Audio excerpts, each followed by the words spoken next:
right. Good afternoon, everyone, and welcome. This is the beginning of the 2015 honors thesis presentations in anthropology at UCSD. I would like to welcome the students, the faculty, the alumni for being here with us today. I would like to draw your attention to a couple of practical things before we get started. So please note that we are live streaming the event. So any noise, please be mindful of any noise in the room. There will be a question and answer short session after each presenter. If you need to leave the room, maybe that is the time to quietly exit or come back. For those of you watching on live streaming, I would like to encourage you to send us questions if you have. We will be receiving questions at alumni, Anthro alumni at UCSD, and we will try to address them here live for you. And with that, if there is nothing else to worry about for the beginning, I would like to give the stage to the students. They will be the ones introducing themselves and take the questions. And after they are done with their presentations, we're going to move on into the second part of the event, which is going to be about giving awards and recognizing exceptional student achievement. Okay, thank you very much. So Hans.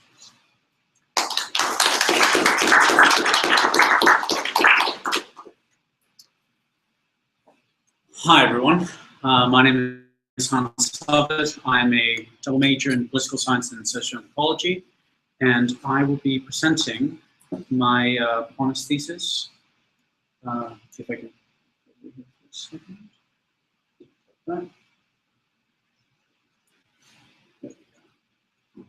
Okay, so I will be presenting my thesis entitled "Producing Europe, Reproducing Christendom: The Rapprochement of Spiritual Authority and Secular Power in a Neo-Medieval European System." It is fundamentally a problematization of existing narratives on the history of the European Union and a study of the European Union not merely as a political, economical, or material phenomenon, but as an anthropological one. I will try to problematize the narrative they already have. I'd like to thank you all in advance for your patience. If you've heard me speak before, you'll know that it will be needed. So let's begin. So the traditional narrative of the European Union paints it as a reaction to the Second World War in order to make war, to quote the Schuman Declaration, materially impossible, that it is necessary to promote prosperity and unity in Europe, and that it is underpinned by a series of widely shared European values. This is sort of the standard narrative. There are some problems with it, of course. First of all, from an international relations point of view and a political definitions point of view, it is very difficult to actually define what the European Union is.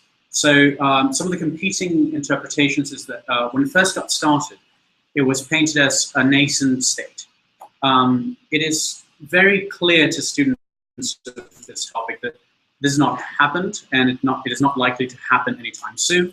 A competing explanation is that of an empire, so that has been sort of in vogue from the moment of expansion into Eastern Europe. But there's certain problems with that definition as well, namely that the European Union has not actually taken on all of the roles of a traditional empire. It has not actually cornered, say, the quote-unquote market on military activities in the continent, and it has not expanded militarily.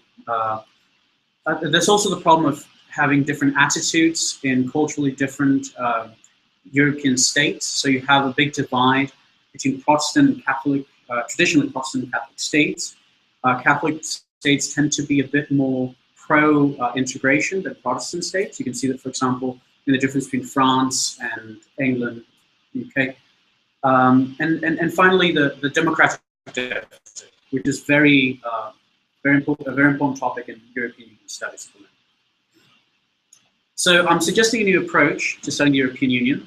First of all, to apply an anthropological framework to its study, to examine the ideological underpinnings of integration, and to try to understand its historical origins beyond the Second World War, And I believe that this will suggest new realities, both about what the EU was historically and what it may become. So the approach I took to it is actually based on structuralist theory. Now, obviously, structuralist theory is not sort of, as widely accepted as it used to be in anthropology, but I don't take it as necessarily something to be falsified or to, it's merely a lens through which to look at a phenomenon, and it may suggest new connections that may be useful in trying to go from there and study the phenomenon. So of course we're all familiar with this. I'll not go too deep into this, but the basic idea is that complex social organizations can be derived from this, for simple principles of exchange that people have with each other. And it asks, what are the underlying structures of thought in a social system? So the classic example is kinship being deduced, like complex kinship systems deduced from logics of marital exchange. So for example, you have something like this, an Igbo kinship system, which it seems extremely complex from looking at it from the top down. But if you actually look at how, say, that guy over there relates to this other guy over here, you get the logics that underpin these interactions, and you may be able to actually work up the system from the underlying logics. So my question then is, if we do this for, what else looks really complex? And this is something like the European Union. So it's a very complex system, and I ask, can we do the same thing? Kinship systems. So we ask then, what are the underlying logics of integration? I tried to simplify the system of the EU a little bit, and so this is what I grafted us. The traditional sort of narrative of what the EU is has member states interacting with each other via the EU, and the EU being underpinned and also promoting these quote-unquote European values. And so I asked, what else looks like this with the system? Something that suggested itself to me was the Catholic model of grace. So grace, theologically, is God's gift to humanity. It is what allows people to orient themselves to God. It is basically the sort of force that God endows people with that allows them to function as good Christians. In the Catholic view, grace is a reciprocal relationship. So people do good actions and God gives them grace in return. But the big point about this is that this reciprocal relationship is actually mediated through the church. So the good actions don't go directly to God. They are rather ratified by the rules of the church, and thus they are then, in a manner of speaking, sent up to God, who then bestows grace to people through the sacraments of the church. So it is fundamentally a system of legitimizing action through a mediating body. So then I decided to try to convert this to politics, see what this would look like if we turn it into a political system. Now, this is not as unorthodox a practice as it may first appear. In fact, in the Western tradition, there is a long, long tradition of equating states to people, of equating international relations to societies of individuals. So we see, for example, Plato talking about how one may see justice in the same way as one sees it in a person, one sees it in a city. One has Grotius, who speaks about how international relations should basically be run as societies of individuals are. So if we redefine grace as political legitimacy, what it basically will predict is an international system of authority, some sort of intervening body between the principle of legitimacy and the nation state. And now, what I'm asking then is, because this has basically been an example in sort of theoretical creativity, is if this is actually underpinned by historical fact. And so what I went ahead and did is try to explore the actual ideological roots of the European Union in terms of its history, in terms of the people that actually pushed it forward. And I asked, what is the last time that Europe has actually seen a system, something like what the European Union is, a system of international authority, relativizing the power of independent nation states. And well, the immediately suggested entity is the medieval world system. As we all know, the medieval world system is punctuated by the fall of Rome on one side and by the rise of the Westphalian nation-state system in 1648. And is characterized by ideological uniformity and paradoxically a multiplicity of political agents. So you have basically a continent where most people believe the same thing, but you don't have a monolithic sort of political entity. You have many different sort of agents that can claim political legitimacy. It's also characterized by an organic and complementary view of governance. So the Middle Ages sees the polity as an organism that has different functioning parts and different forces that complement each other. So these are, authority and power primarily. This comes all the way from ancient Rome, and in fact, the Middle Ages as a political project are primarily sort of a restorative project of the Roman Empire. Now, this does bring up the question: is, well, it's easy to say Rome this or Rome that in terms of the Middle Ages, and of course, Rome is a very long-lived entity, and it's problematic to say that Rome did anything or did something else. But the point here is that we're not actually looking at all that Rome was, but rather how Rome was idealized by medieval people. And at that point, you can actually talk about a sort of unitary view of the Roman Empire, because medieval people are by necessity saw Rome through a single point of historical contact. So the sort of the middle. So I study the medieval world system, the medieval political system, in terms of what I consider three underpinning views that have truth, order, and tradition. So truth refers to this sort of ideological unity that I spoke about earlier, and I'm running a bit out of time, so I won't go too deep into this, but it basically sees knowledge as being something that is gained, that is static, and that does not change and one acquires rather than one creates. So tradition is this idea of legitimacy being sort of temporally oriented. So the closer one is to the founding moments of the Middle Ages, which are the Roman Empire and the incarnation of Christ, the closer one is to those points, the more legitimate one is. And yeah, so this is not unlike, for example, the Kachin of Highland Burma or any other sort of Asiatic sacred kingships, and things that were, you have a conflation of ancestor and legitimate. And then finally, order.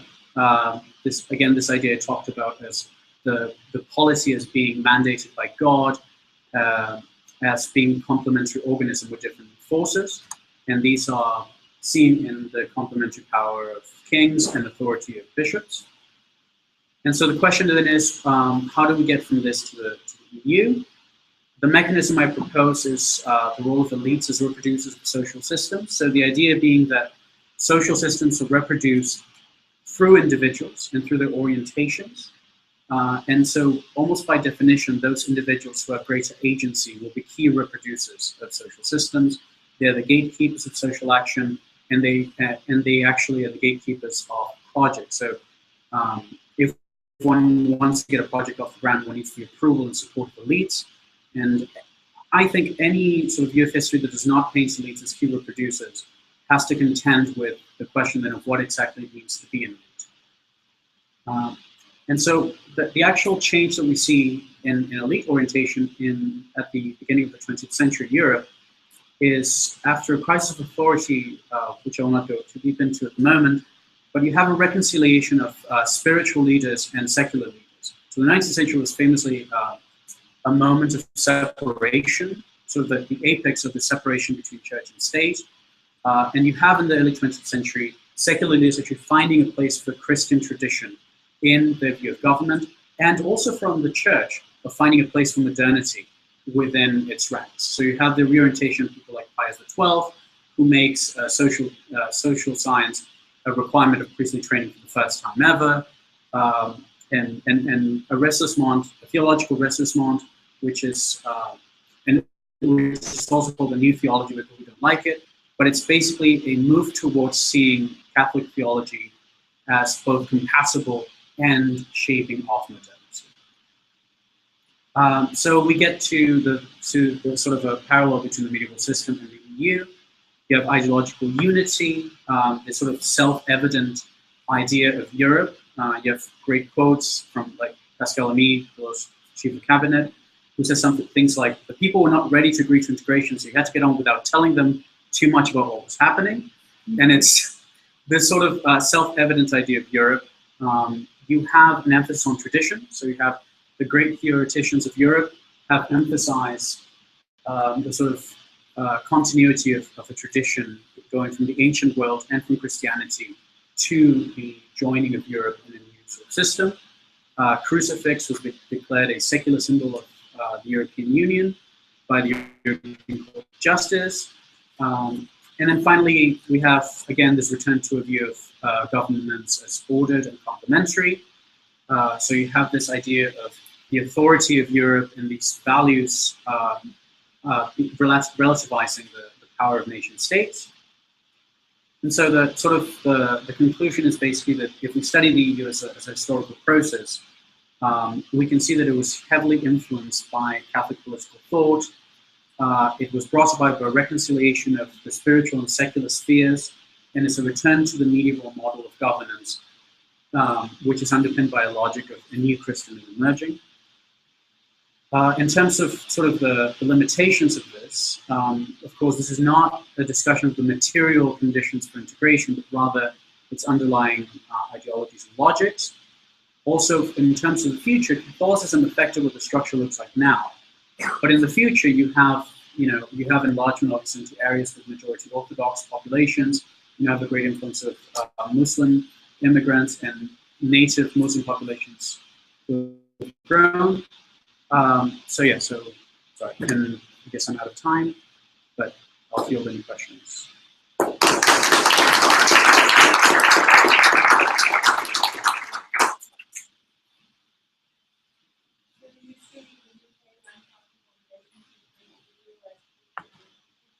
So I think the sort of uncomfortable relationship between the Union and the EU, this is part of it, it's not all of it. Yes, there's a religious tradition that goes into it. There's also a difference in sort of traditions of democracy and parliamentary, and the way the parliaments work. So the EU famously has a different view of parliaments. It's a ministerial system, not a presidential system like most of the rest of Europe.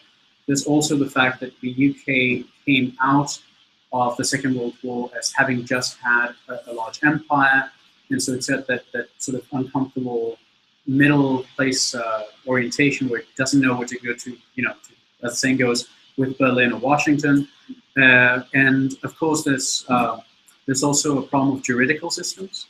So in terms of, this is a big gripe that that sort of Eurosceptics in England have with lawmaking. The juridical system in the UK is a common law system. Most of the rest of Europe is not. So there's a big disconnect in a lot of different ways, but it does come down to a difference in both material history and ideological traditions.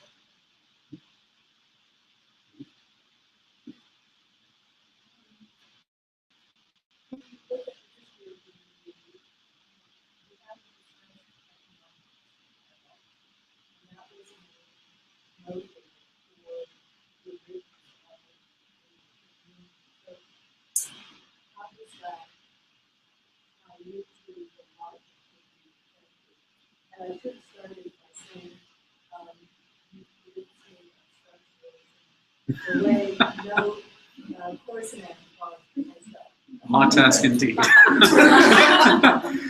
Well, okay, yeah, so economics. So at the end, I sort of mentioned this is not a study of the material conditions for integration. But I have done work in that particular area in the past. And you actually see some very interesting correlations. So if you actually study the share of world GDP that certain nation states had at different points in the history of, in history, you actually see a very good correlation between when Western Europe falls in its share of GDP to the United States and integration.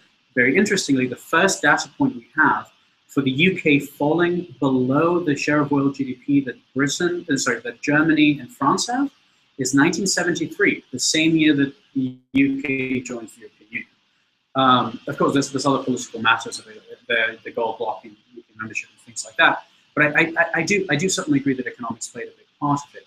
It's just that this is not a study of what allowed integration to happen. It's rather when it did happen, how did it come to be shaped the way it is today? Because we could have, Europe could have become integrated in many different ways, and the fact that it did in this particular way is something we must also account for. Okay, I'm out of time. Unless you have any questions from alumni over email. Okay, well, thank you. All right, thank you very much.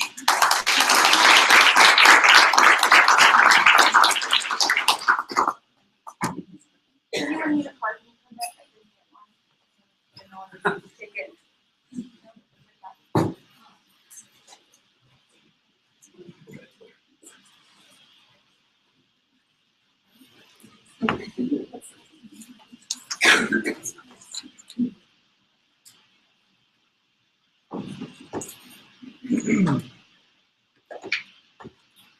Thank you all for coming, and all of those of you tuned in as well.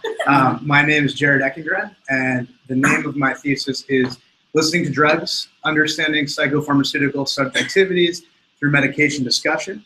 And let's get to it. When I say psychopharmaceuticals, I'm basically talking about any psychoactive medication that's used to treat a mental health disorder or issue. Your antidepressants, your ADHD medications, anti-anxiety, antipsychotics, mood stabilizers, etc. And basically, as mental health issues become of increasing importance domestically and globally, it also becomes increasingly important to continually evaluate and reassess our treatment methods and their impacts. With psychopharmaceuticals standing as the primary treatment method and sometimes the only treatment method for these issues, this is why I believe it's an important topic to look at.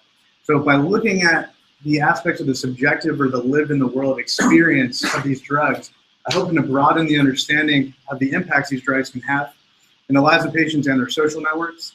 And we'll do this by listening to what patients have to say about their medications and how they affect them. And just sort of putting into context, if we remove neurodegenerative diseases like Alzheimer's and things like that, neuropsychiatric disorders make up about 13 to 14% of the global burden of disease, according to the World Health Organization, and are actually predicted to be, well, depression is predicted to be the leading disease burden by the year 2020. So it's obviously something that we can look at as being very important to look at. As the effects of globalization continue, the exportation of our medical models, Western medical models, such as the use of psychopharmaceuticals as a primary treatment, will continue to march onward, making this increasingly relevant both domestically as well as globally. So in this Western biomedical paradigm that we have, we often view mental illness as a simple chemical imbalance in the brain, which can be fixed by increasing, decreasing, or modulating the right brain chemical in the right way. When we consider how important the social determinants and human variation are in mental illness, some have referred to this concept as neurochemical reductionism. Additionally, when evaluating the efficacy of medications and their impacts, we often focus on symptom alleviation and side effects. And these aspects are certainly very important, of course, in assessing the drugs, but it is a narrow approach that often misses the cultural meanings associated with medications, which combined with their physical effects can have great impact on the lives of patients and their families. So, taking a look to illustrate this point at something non-drug related, we'll look at the view of soup in some Chinese cultures. Thank you, Katerina, for this. In certain Chinese cultures, explanatory models for illness are often perceived as a bodily imbalance of hot, cold, wet, or dry elements, which can be caused by a variety of factors, and eating the right foods is believed to have the capacity to reconcile such imbalances. Now, Chinese herbal soup in these groups carries a generally shared cultural belief of being a health-promoting food, but also can be prepared in particular ways, like with hot and cold temperatures, in order to restore the body back into harmony from that imbalanced state. So to many of these types of cultural understandings, these cultural issues, eating soup in this context, we could look at it as sort of a generally meaningless thing that's basically providing us the necessary calories, or pleasure. But in this context, these culturally derived meanings surrounding health and soup transform the process of ingestion, its effects on the body, and the self-shaping of its consumers into a subjective experience that's qualitatively richer than just making food and eating it. So these experiences and their effects couldn't be fully evaluated by narrowing our focus on the absence or presence of infirmity, or by examining the physiological processes enacted by the introduction of soup into the body. So when we look at these issues, excuse me for a second, we look at these issues kind of looking at it from the therapeutic assessment of the symptom alleviation and the physiological interactions aspect. They certainly tell us a vital part of the health story, but they in no way detail the meaning-charged experience of eating these soups, the embodied effects such meanings create, or how these processes shape concepts of self and interpersonal relationships. But this type of snapshot of another culture's explanatory models of health and illness and the cultural meanings they ascribe to objects and ideas, for example, their soup, help to illustrate how certain perceptual orientations, beliefs, and meanings can transform practices into powerfully shaping experiences beyond the most obvious physical effects. So in this research, I draw from a variety of theoretical frameworks. Some I've already mentioned several times. I look at patients' explanatory models of their treatment and illness, drawing from medical anthropologist Arthur Kleinman. I look at the way people understand themselves to be ill and the feelings associated with that as working together to constitute an individual's explanatory model of their condition. In respect to phenomenology and embodiment, the work I've done is informed by an understanding that uses phenomenology, the term, to refer to how individuals experience existence through emotions, mental states, sensory perceptions, and the experience of being in a physical body, of course.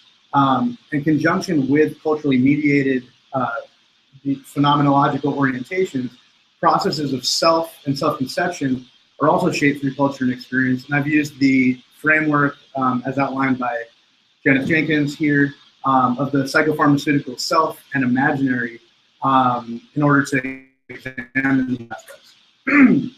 So if we're looking at taking the definition of self as I put here in the first bullet point, then the pharmaceutical self represents how one's aspects of self are oriented by and towards psychopharmaceutical drugs. And the pharmaceutical imaginary represents the conceivable possibility drug or drugs may have in changing human life. Now, Jenkins positions these concepts as reciprocal components of the subjective experience of an individual and their relationship with psychopharmaceuticals. Now, by viewing the self and imaginary as necessarily linked components of an individual subject's experience, we assume a perspective that can look directly at how selves are created, altered, and oriented by the cultural meanings and understandings constructed by larger institutional and cultural schemas of psychopharmaceutical use. So I went about this research looking into existing anthropological literature on the subjective experience of psychotropic medications in order to compare it to unpublished primary data from the SWIAP project, which stands for Southwest Youth Experience of Psychiatric Treatment. And the SWIAP data consists of transcribed interviews with adolescent psychiatric patients in New Mexico and their parents or guardians. This is housed in a qualitative software program, which I use also to separate 89 different categories and code 89 different categories of their conversations into nodes. And drawing on these data, I basically focus on the medication node in order to analyze the role of these drugs in the patient's experience of self, social relations, and illness explanation. And reading through these accounts, I paid special attention to their particular orientations towards the medication regimens, any somatic effects, if they perceived them as helpful or harmful, how it affected their personalities, and then really any other sentiment that might give insight into how these medications were shaping the lived experience of patients and their social networks. This is just a quick overview, a diagnostic overview of the cohort that I looked at. I don't know if you guys can see. It covers, obviously a gamut. There's a lot of overlapping mental health diagnoses, and the medications prescribed were many and varied. On average, The cohort was prescribed over 5 different psychopharmaceuticals over the course of their treatment, and the maximum of that range is 11. The minima is 2 distinct psychotropic medications prescribed. Just give you a background there. Now, basically, looking at Joao Biel's Anthropology, Joao Biel's ethnography of Katerina as a point of reference for this. This woman was a this woman she basically was a woman abandoned by her family who lived in a psychiatric institution in southern Brazil.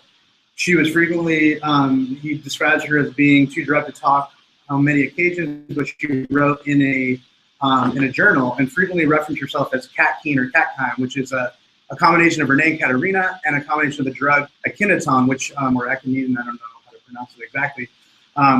But basically this case provides a strong example of how medications can become such an instrumental part of a person's existence and the process of taking them, that they can be inscribed on the self in such a way that's conceived the sum of one's very essence. Now, with that in mind, we look at the mediation of self that happens here in the SWIAP group, and just in the interest of time, I'll cruise through this, but here on the left, we have Mark, who has the goal of stabilizing, and his conception of his ideal self as a stable one is conceived of solely in terms of medication. His subjective engagement of the pharmaceutical imaginary places the locus of his desired self as fixed within a precise combination of medications. There are many variable terms of mentions of stabilization and becoming in balance with many of these people, often embodying this neurochemical explanatory model as explained to them by their doctors. Many of them conceive of themselves as having a permanent brain chemical imbalance that would necessitate a lifetime of medication. On the right here is an interesting case of Ronald, who conceived of himself as a psychiatric junkie, which is a stigmatic term. Could go into that, but we'll move on for time. Here we have Anthony, who elaborates on the physical sensation of feeling all dried up. So his engagement and the cultural meanings for him are working to enact this embodied experience of feeling dried up physically. And that's really sort of the important thing to point out there. I do want to point out that with these examples that I've chosen, these aren't cherry-picked outliers. These are representative of common and recurring themes across all of the people in this study. So it's important for me to say that. Now, one of the recurring themes across almost all of them is patient agency and being able to achieve some sense of control in their illness and their treatment, whether that's through medications or refusing medications or negotiating the terms of their medication process. And here's some example. We have the top Alicia, who didn't feel like a person or doesn't remember the person she was when she was off medication. And it was only when she got on medication that she had a personality or had her became a person. That goes, this type of example kind of shows the kind of powerlessness, people can have in the throes of their illnesses.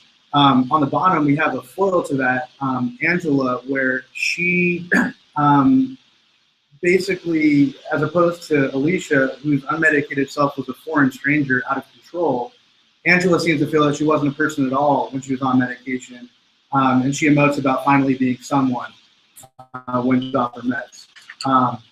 And Bernard, he basically knows he needs to take his meds, but he's going to negotiate with his grandmother to have her pay him to do it. So he was pretty funny, but that's another good example. We'll move on. Another really common theme is this aspect of the struggle for agency with the parents and guardians. It's certainly not limited to the patients. It was very pervasive with the parents. And on the left, Anthony's mother worries about the health of her son and the possibility of harmful consequences of extreme polypharmacy or the act of or the practice of being on multiple medications.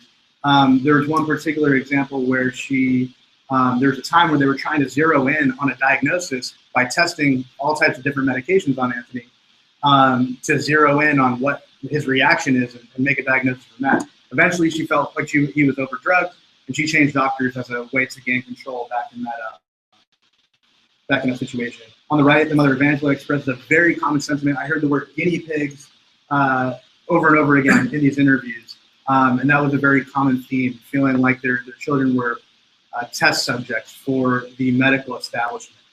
So, just in conclusion here, in terms of harm prevention and the amelioration of psycho-emotional states of distress, it's clear that medications can serve as an invaluable and often necessary mode of treatment for mental health disorders.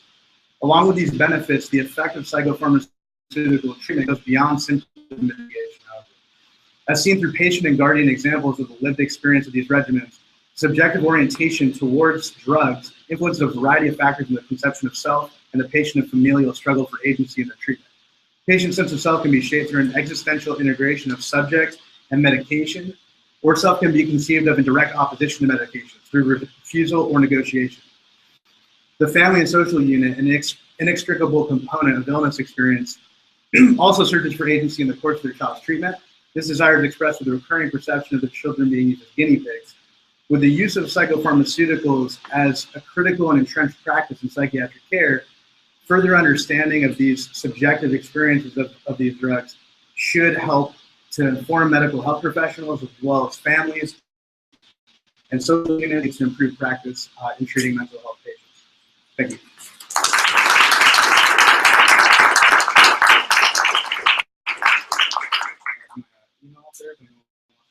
Questions?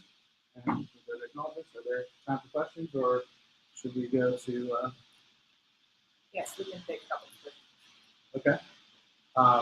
Well, I'll do Professor Goldstein since he has asked a question. Well, I'm just wondering if the subjects do have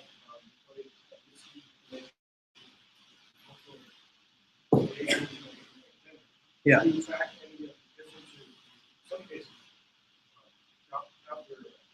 Counter examples. Sure. Did you track any of it by ethnicity? I started to, and then it became kind of immense. So I did, and that's a really important point. That's very quick. So the question was, did I track their different ethnicities and demographic data, and it was a diverse population, and did I track those ethnicities and different conceptions of self cross-culturally there, right, between those? I did track the ethnicities, but for the purposes of this research, I was just looking at any common recurring themes across all as a much broader sense, with the idea that I would go back and tease out things like ethnicity and gender, socioeconomic status, things like that. So it's something that I considered, but for the purposes of this thesis, I didn't go into that.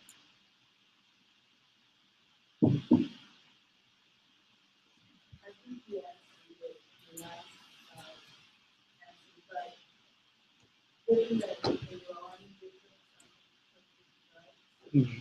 did you find this commonality across all the different drugs, or how did you deal with the fact that the narrative was from people who are on different?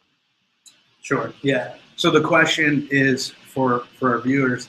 The question is, people are on different medications. So how did I account for that potentially different experiences because they were on different medications with different effects? So that's a really good question. I honestly didn't really have to because they were so similar. They almost all were on ADHD medications from a very early age, shocking early ages, for several people. And they were all pretty much on different points on different combinations of ADHD medications, antidepressants, many of them on antipsychotics. And these are patients that had significant psychiatric issues. So they were generally all on a very, on a cocktail of all of these things at one point or another. So, thank you. Thank you.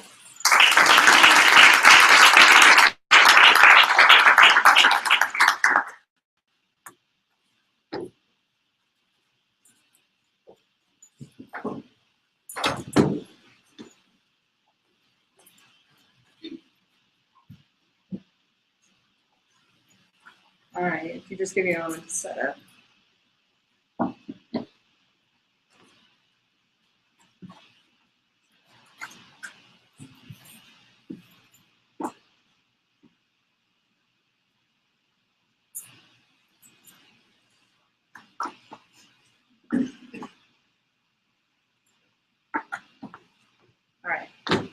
My name is Sarah Mace, and my disciplinary focus is in archaeology.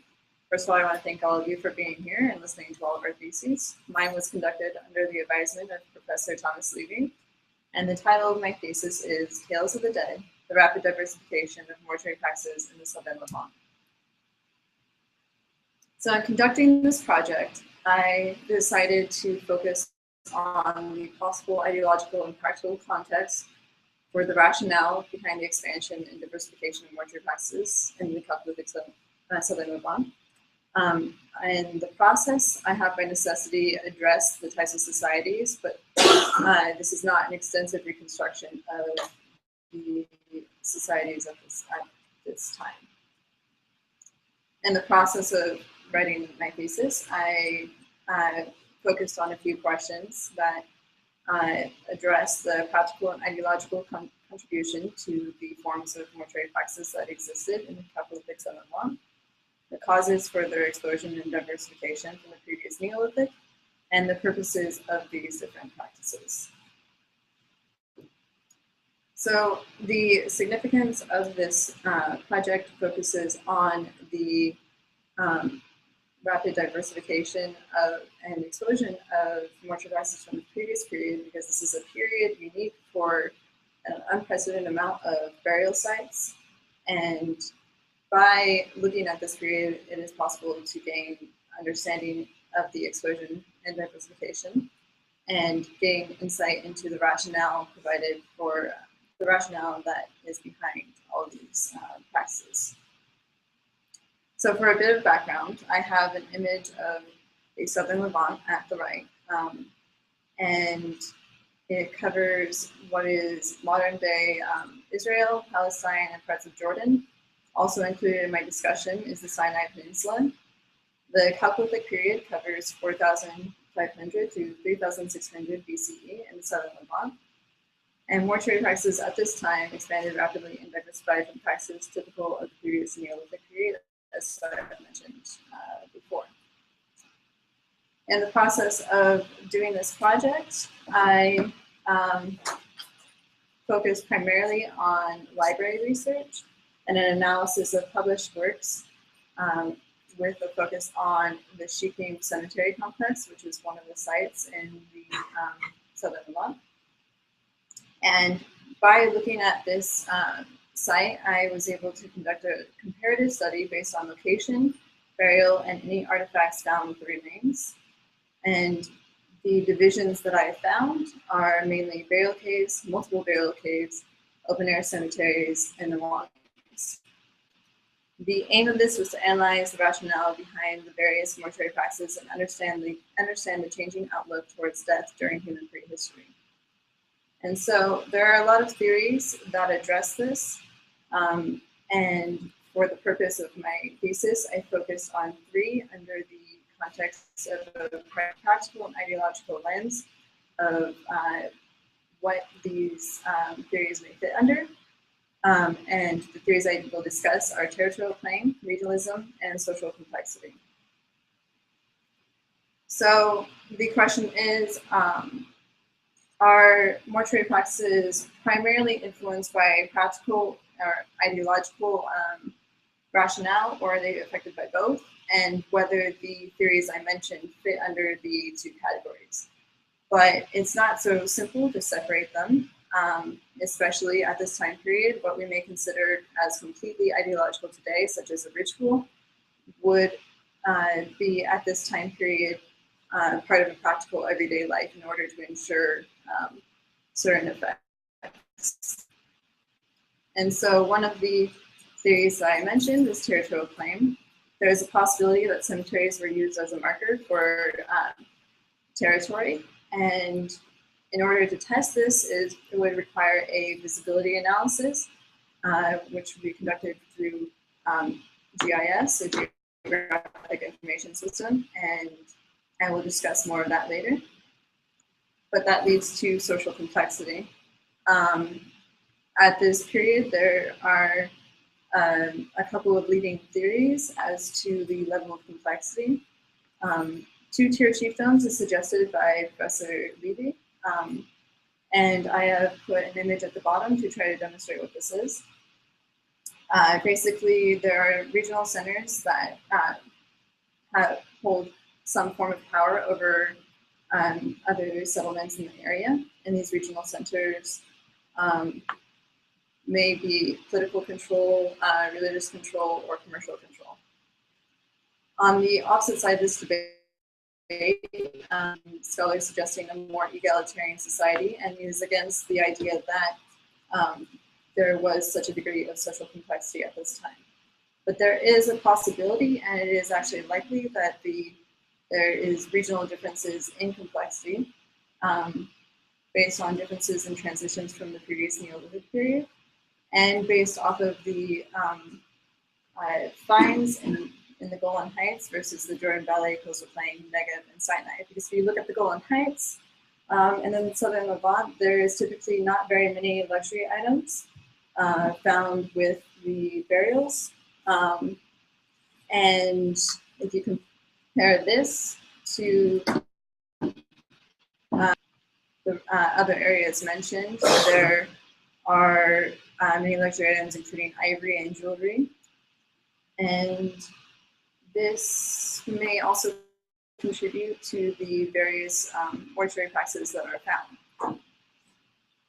And finally, I need to discuss regionalism. Regional differences in mortuary practices can be affected by environment, culture, and time. Environment limits the types of mortuary practices that are possible in any area. For instance, a cave, which may be used to store bones, is not necessarily the option available in the Negev desert. Culture is a little more difficult to determine, but differences in ideology or culture are reflected in the burial practices themselves. And up to 11 or more culturally distinct groups are identified for this time period in the southern Levant.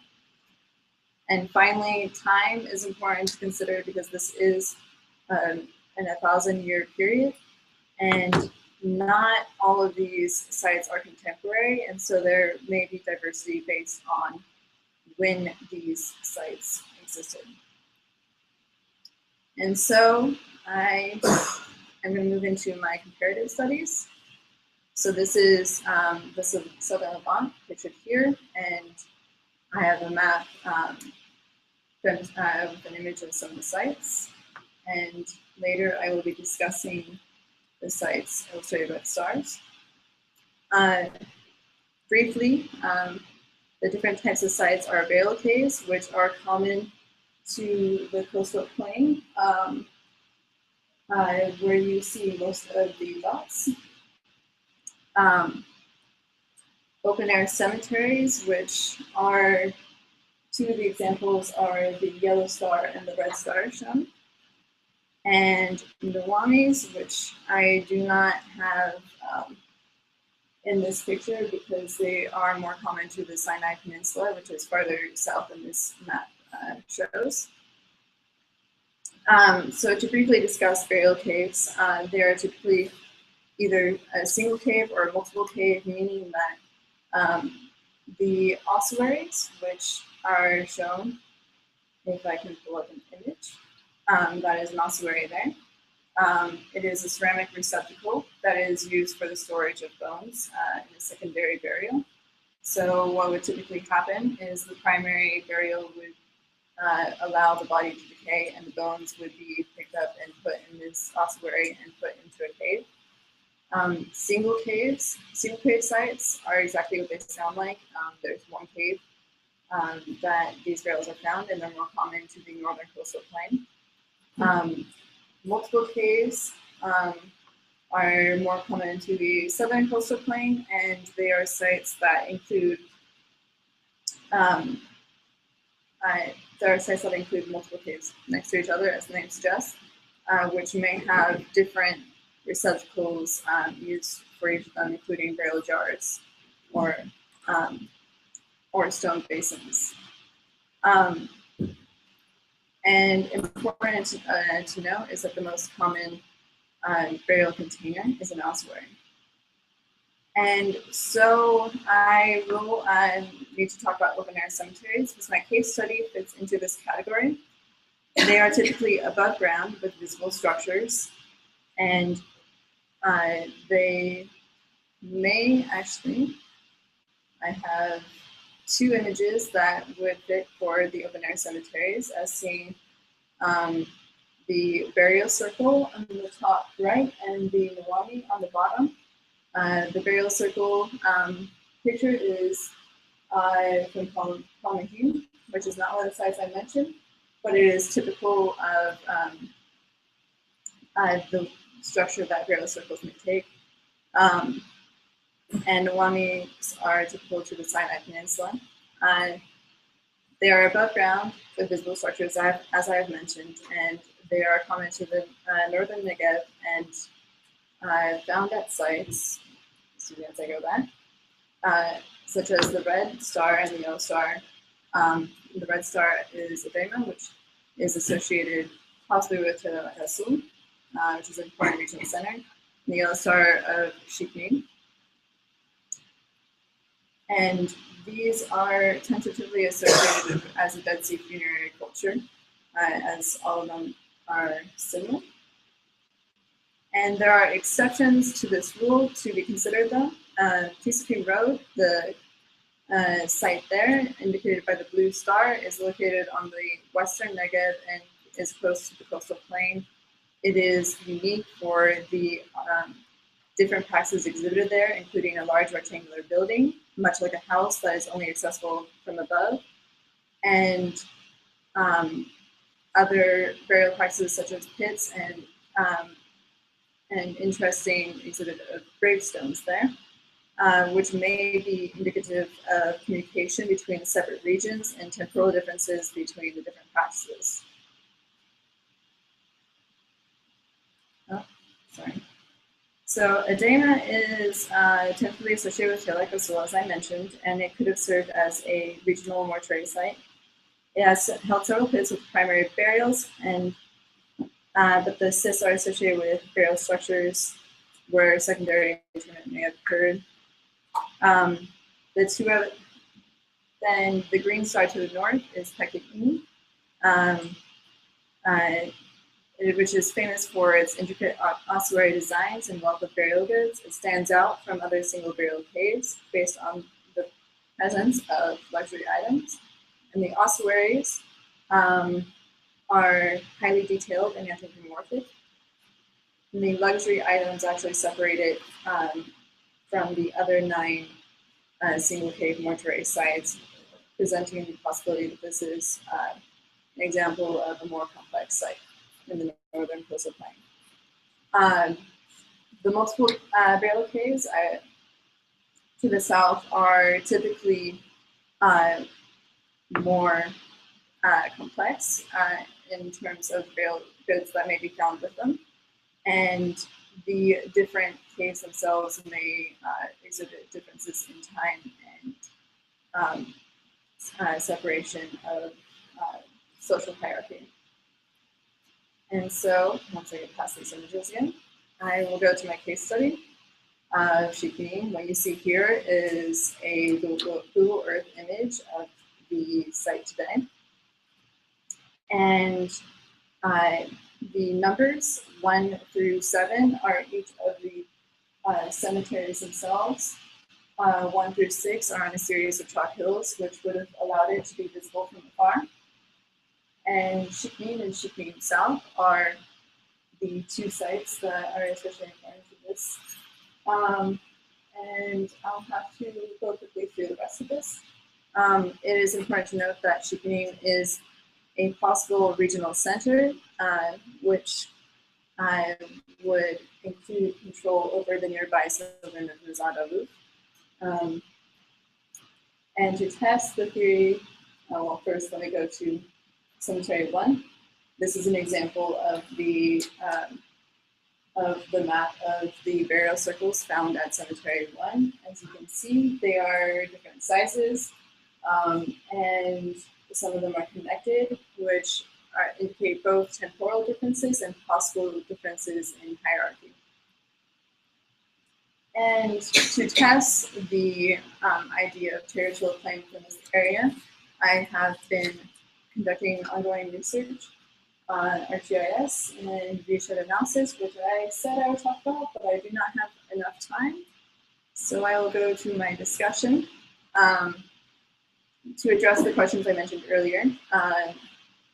Practicality and ideology are both factors in ultimate formation of mortuary practices. And population expansion, increasing social complexity, need for territorial claim, and regionalism all led to the explosion and diversification of pragmatic mortuary practices.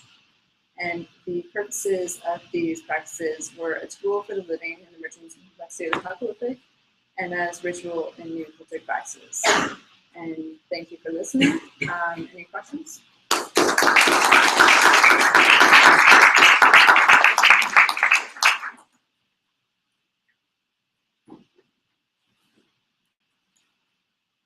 Possible to date these sites so that you know what the relative ages are? Could you date the materials preserved to date? There, Repeat the question, please, for the last bit. the question is it possible to date these sites? It is. There is some issues with dating typically, but most of these are pretty reliably dated. I did not address them in my presentation, but the problem is largely finding the right materials for this. Because if the whole time constraint, at least remove the question of parties because they each other. Well, one of the factors that contributes to the, that is a major aspect of time is that some of these sites span nearly across the entirety of this period and had interactions with other sites that had shorter lifetimes, as Ryder described it. But basically, there's not an easy way to break time down into small sections and discuss it that way. All right, thank you.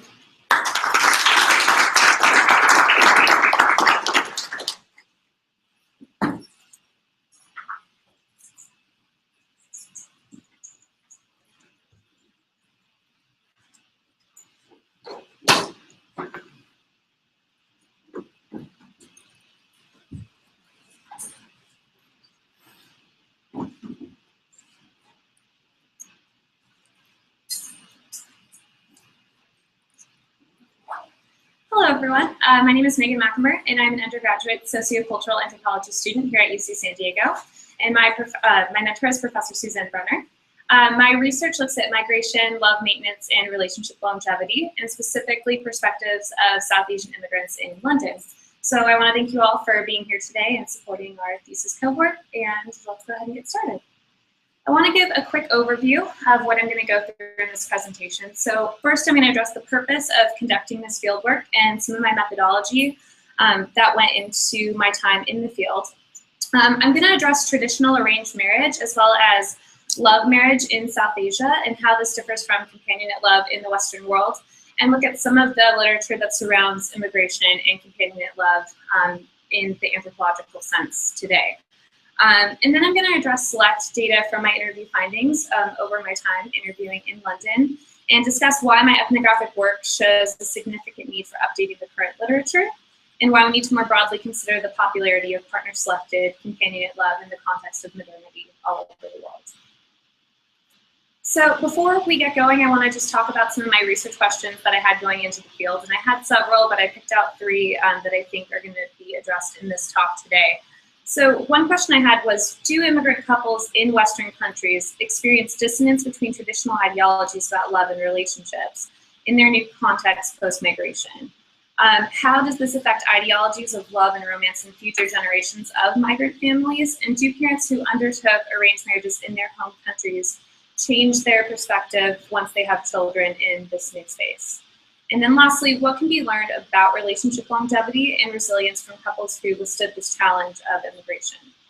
So My purpose was first and foremost an ethnographic intention. I wanted to document stories and perspectives from South Asian communities in London. And then secondly, I wanted to link some of these characteristics and express relationship facets to longevity in a broader talk that I hope to sort of continue throughout my career. To address my research methods, I conducted fieldwork and observations in London over a year. January through August of 2014, I spent looking at companionate love and Western ideologies of love and romance through a survey that I did of 200 individuals in London and San Diego.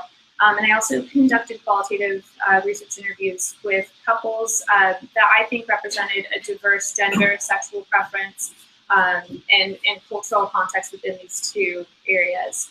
But our focus today is going to be on the second half of my fieldwork. I conducted interviews with South Asian couples who had previously undertook arranged marriages in their home countries and then moved to the United Kingdom.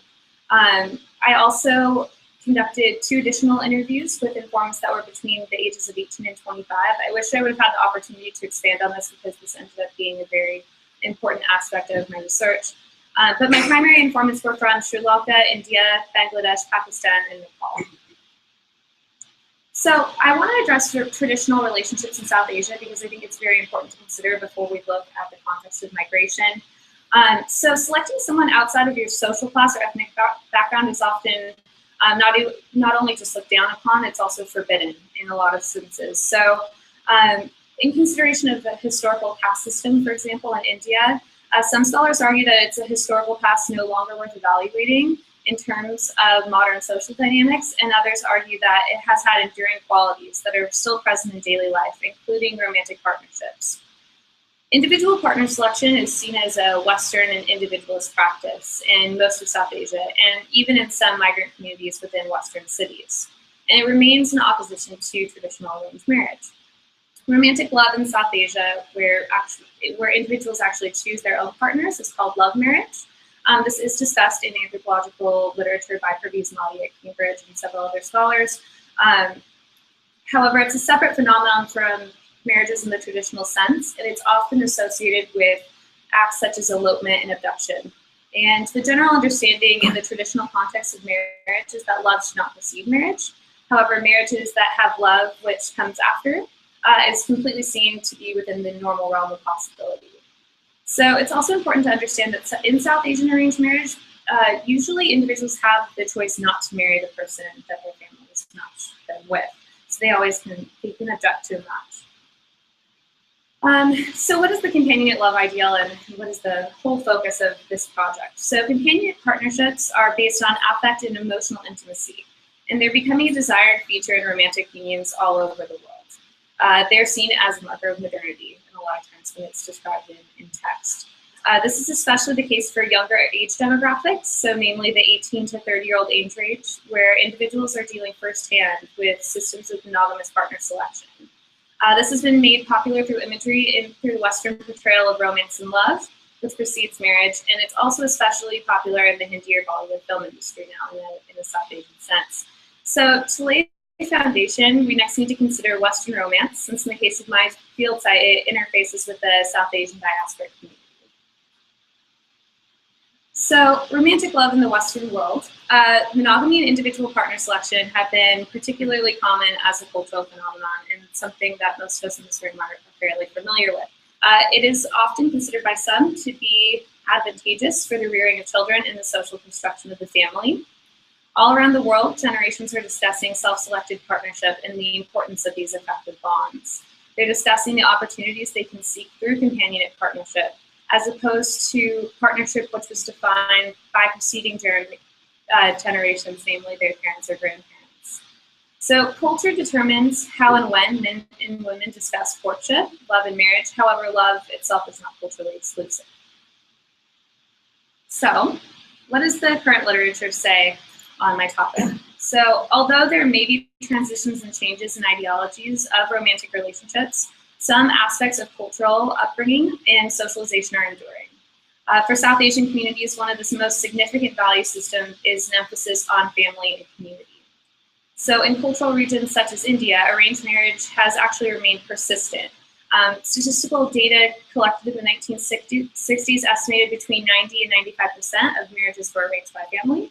And then this was done by several scholars in the 2000s, and one study that I report in my thesis in 2006, it reported the same statistics as the 1960s. So this is not something that's really changing in South Asia so much. So while companionate marriage may be, conceivably on the rise in South Asia through popular portrayals such as film, and because of Western influence and globalization, it must be understood that a lot of cultural values are enduring, especially in this context. So the popular anthropological opinion in literature is that while a certain amount of flexibility and transition may occur over time with exposure, an entire historical system does not just disappear or become worthless overnight. My argument is that there are many newly emerging ideologies formed by migration, especially in consideration of love and family. So why London and why this research focus? While many studies have been done on couples within the context of their cultural upbringing, migration is an underrepresented space in regards to the study of arranged marriage and companionate love. London is one of the most diverse metropolitan cities in the world and has a very diverse migrant community. India, Pakistan, Bangladesh, and Sri Lanka are among the top countries of origin. So many people from South Asia have moved to various parts of Europe because of conflict, politics, or desired life change. Examples include economic social mobility, which comes with education opportunity not available in one's home country. So today I want to give you a sampling of some of the work that I did, and I'm going to highlight one particular case study as well as a second generation perspective of the couple's son that I interviewed. So focusing on this one primary interview, Sivakun Maran and Janaki are originally from Sri Lanka, and they live in Croydon, London, which is in the southeast portion of the city. Their oldest son, Vidharan, who's 25, was also a collaborator in this interview. He also helped me with several other interviews that I did. So Vidharan was born in Sri Lanka, but he was raised from the age of 5 in London, and his sister was born in London. So Sivakun Maran left home at 21 years old and sought a political asylum in Germany. Sri Lankan men were granted permission to stay and were offered support by the German government during the Sri Lankan Civil War of the 1980s. Among other Sri Lankan residents, Janaki's cousin was also living in asylum in Germany. They became friends, and Janaki's brother showed a photo of Janaki to Sivakun Maran and said he should consider marrying her. This was unconventional because Janaki was actually the youngest of her sisters, and technically it would have been proper for her cousin to arrange a meeting with his eldest female relative. It's frowned upon for a younger sibling to be married before the eldest. However, according to Sivakun Maran, Janaki's brother said the two of them had a lot in common and that he could really see them together. Sivakun Maran would not agree to a marriage until he met Janaki in person. A photo was just not going to do it for him. He suggested that Janaki's brother bring her to Germany, and upon taking that risk, he might consider a marriage. He held the belief that he wouldn't know for sure until they met, even if her brother insisted they were perfect for each other. So without saying anything to Janaki about Sivakun Maran, it was arranged for her to be sent to Germany, and at the time she was 16 years old, so Sivakun Maran was 23. So Sivakun Maran agreed to marry Janaki, and since she liked him, they arranged a one-on-one meeting to talk and get to know each other better. But unfortunately, shortly after, Janaki was actually kicked out of her house because she had this publicly announced arranged marriage to Sivakun Maran, and she was the youngest in her family. So, Sivakun Maran was told by her cousin that he should go and basically meet her prior to their marriage. And he said to me, I thought, why is her brother telling me this? This isn't a game. We aren't married yet. What can I possibly do to help?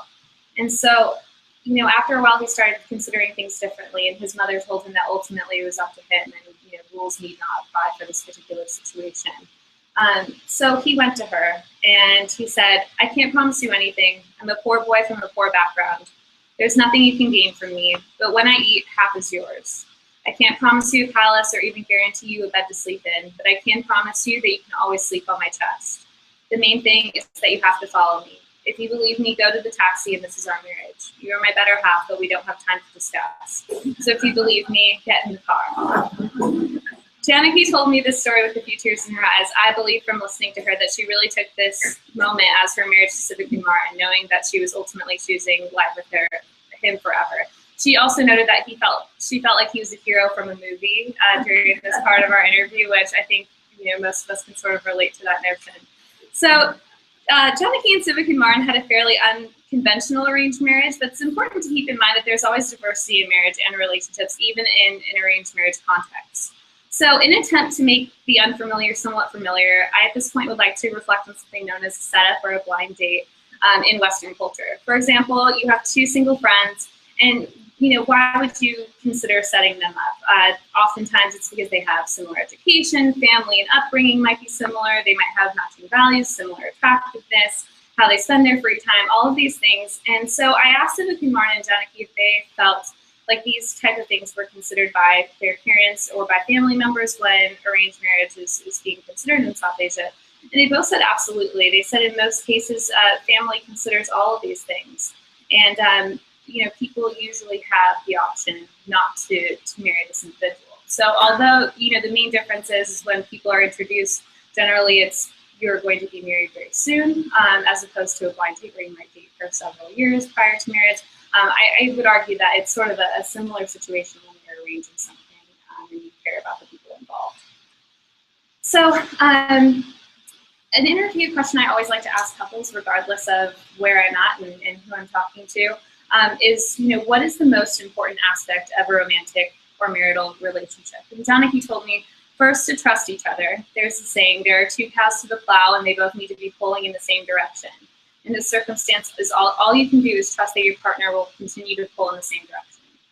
Sivakun Maran said, it is expected that you surrender fully to God, and it's the same in marriage. One side should surrender. Surrender and the ability to surrender is a gift. People think that surrender is against ego, but it isn't. Surrender is a gift. In our marriage, the first half she surrendered to me, and now I need to surrender to her. She gave me so much in life and followed me. Now it's my turn to follow her. So I want to skip ahead and talk about some of the second generation perspectives that I got out of this experience. So it was interesting to interview second generation adults whose parents had undertaken arranged marriage in South Asia, and they themselves had grown up in the UK. So Vidharan is someone that I talked to extensively about this, and I just want to pull one quote, that he thought about, South Asian arranged marriage and companion love. He said to me, one of the factors that drives me away from arranged marriage is the number of unhappy marriages that I have witnessed in my parents' generation. The social stigma attached to divorce in our culture means that couples remain together for the sake of reputation and doom themselves to a life of misery, restriction, and confinement. They live out their entire lives not knowing what it's like to share a life with someone with whom they are truly in love. Instead, the family appears to be a good traditional family, but there are underlying problems that create deep-seated resentment, which affects all members of the family. I acknowledge that this highlights a generational ideological shift to seeing companionate love and being truly in love in a new light, where two people enter into a relationship, possibly one which leads to marriage based on happiness, which is in opposition to what he sees occurring on a significant level in his parents' generation. People being unhappy for the long term, even if they're still together. So in conclusion, it became clear to me that although the couples I interviewed did have marriages under the cultural constraints of their home culture, they had a great deal of flexibility. In Janaki and Sivakun Maran's story, we see their marriage began in an unconventional way, which they were both okay with. So although having an arranged marriage, they both agreed to having a connection and feelings for each other, which allowed them to make decisions at the beginning of their relationship. Ultimately, relationships are tied to values, and relationship longevity in South Asia is tied to selflessness and putting family or one's partner first, or what Sivakun Maran addresses as the notion of surrender. Thus, while a great deal of traditional values translate to this new context, there's also a great deal of transition to the companionate love ideal as a dominant form in this new space, an acknowledgement that some may want to choose their own partners. Younger generations may also have more opportunity in regard to partner selection. The current literature focuses far too much on traditional values and hardly acknowledges first and subsequent generational transformations in ideology in this new context. I propose a strong need and desire to update the anthropological literature because, to the best of my knowledge, there's a much greater sense of transformation and change that is acknowledged. And I find these shifts in ideology to be astonishing and significant. Thank you.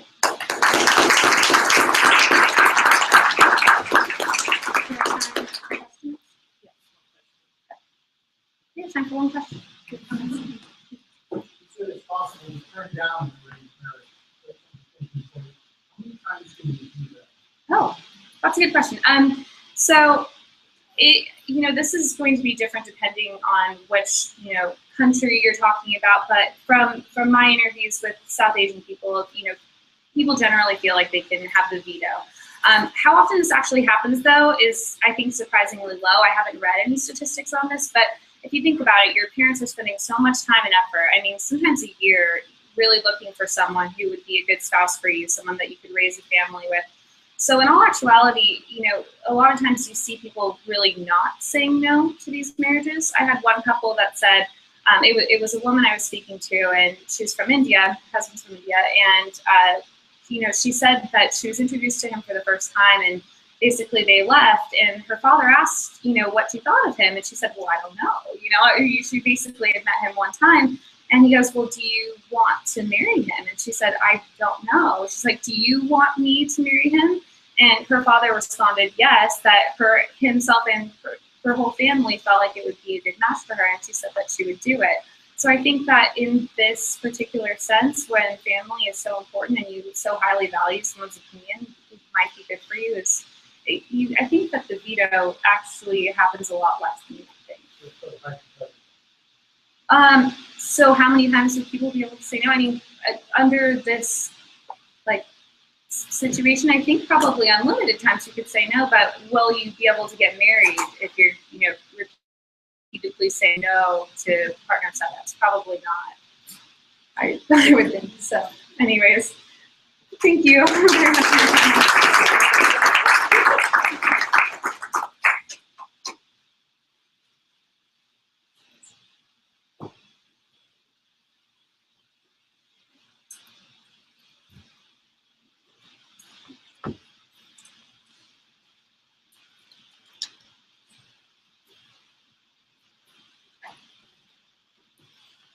Okay, good afternoon, everybody. My name is Vanessa Monson. My thesis advisor was Professor Jeffrey Braswell, and my thesis is entitled New Insights on Teotihuacan Interaction.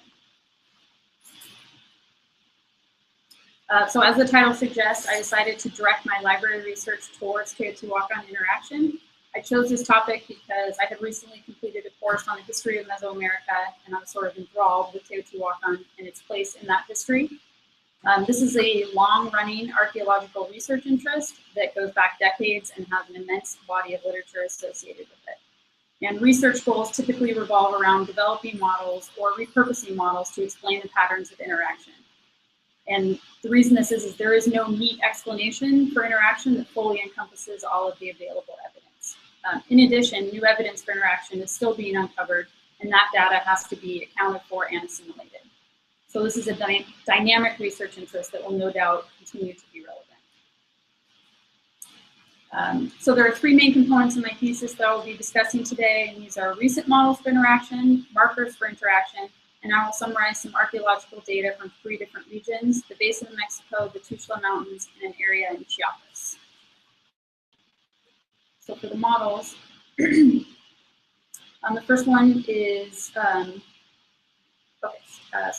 in a 2014 article, scholars Galitko and Feynman apply a social network analysis to obsidian assemblages in Mesoamerica between 900 BC and AD 1520. So they note that traditional views of the Mesoamerican economy focused on trade and exchange that was directly mediated by elites and urban centers, or models based on least cost considerations that take into account the geography of exchange routes. So network analysis kind of highlights how patterns of connections are structured and changes in those structures over time. And these results can be evaluated against those traditionally held views. So the authors specifically wanted to evaluate the position of Teotihuacan and whether or not it was as central as it is often posited to be. And despite what the graphic representations look like, it is not just a direct representation of ancient trade networks. It's looking at the end product of the consumption of obsidian that is found in assemblages and constructing a network based on assemblage similarity measures. So the strength of a tie between two settlements shows collectively the volume of transport, the length between settlements, and regularity of flow, so that the tie strength demonstrates that the connection was both operational and significant in the past. And this practice is best utilized to demonstrate changes in patterns and positions over time. So for period 4, as the authors designated it, which was 250 BC to 8250, Teotihuacan does not appear central. And for period 5, which is up on the screen, which is from the time period 8300 to 600, Teotihuacan has only a slightly more central position compared to the preceding period, and the site of Los Rocones, which is a site that I'll discuss later, appears to be the most important bridging site linking eastern and western Mesoamerica. And so the authors concluded that from very early on, the Mesoamerican system was characterized by larger scale connectivity that showed cyclical patterning over time. In a 2015 article, scholar Fellini outlines a strategy governing Teotihuacan interaction based on the spread of a Teotihuacan ideology centered on fertility and militaristic concepts. So religious rituals were important for social reproduction within Teotihuacan, and he believes symbolic acts, including rituals and ceremonies, were a crucial part of Teotihuacan's foreign political practice and strategy. Access to symbolic resources like religion and ritual was just as important as access to objective resources like wealth and factors of production in generating and maintaining cities, states, and empires.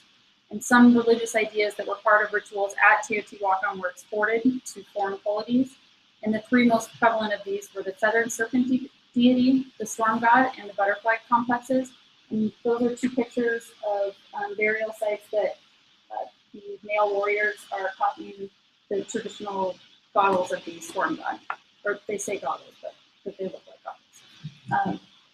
And so he says that an exchange network evolved that was centered around ritual items necessary for the reproduction of Teotihuacan ideology abroad, and he characterizes this system as a prestige goods circuit.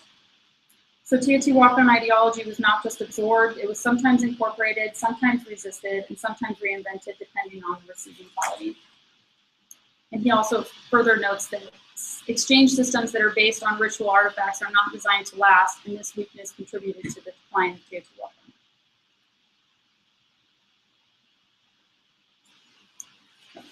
And then in their examination of settlements in the Tuxtla Mountains, Stoner and Poole used disjuncture to conceptualize the foreign influence of Teotihuacan.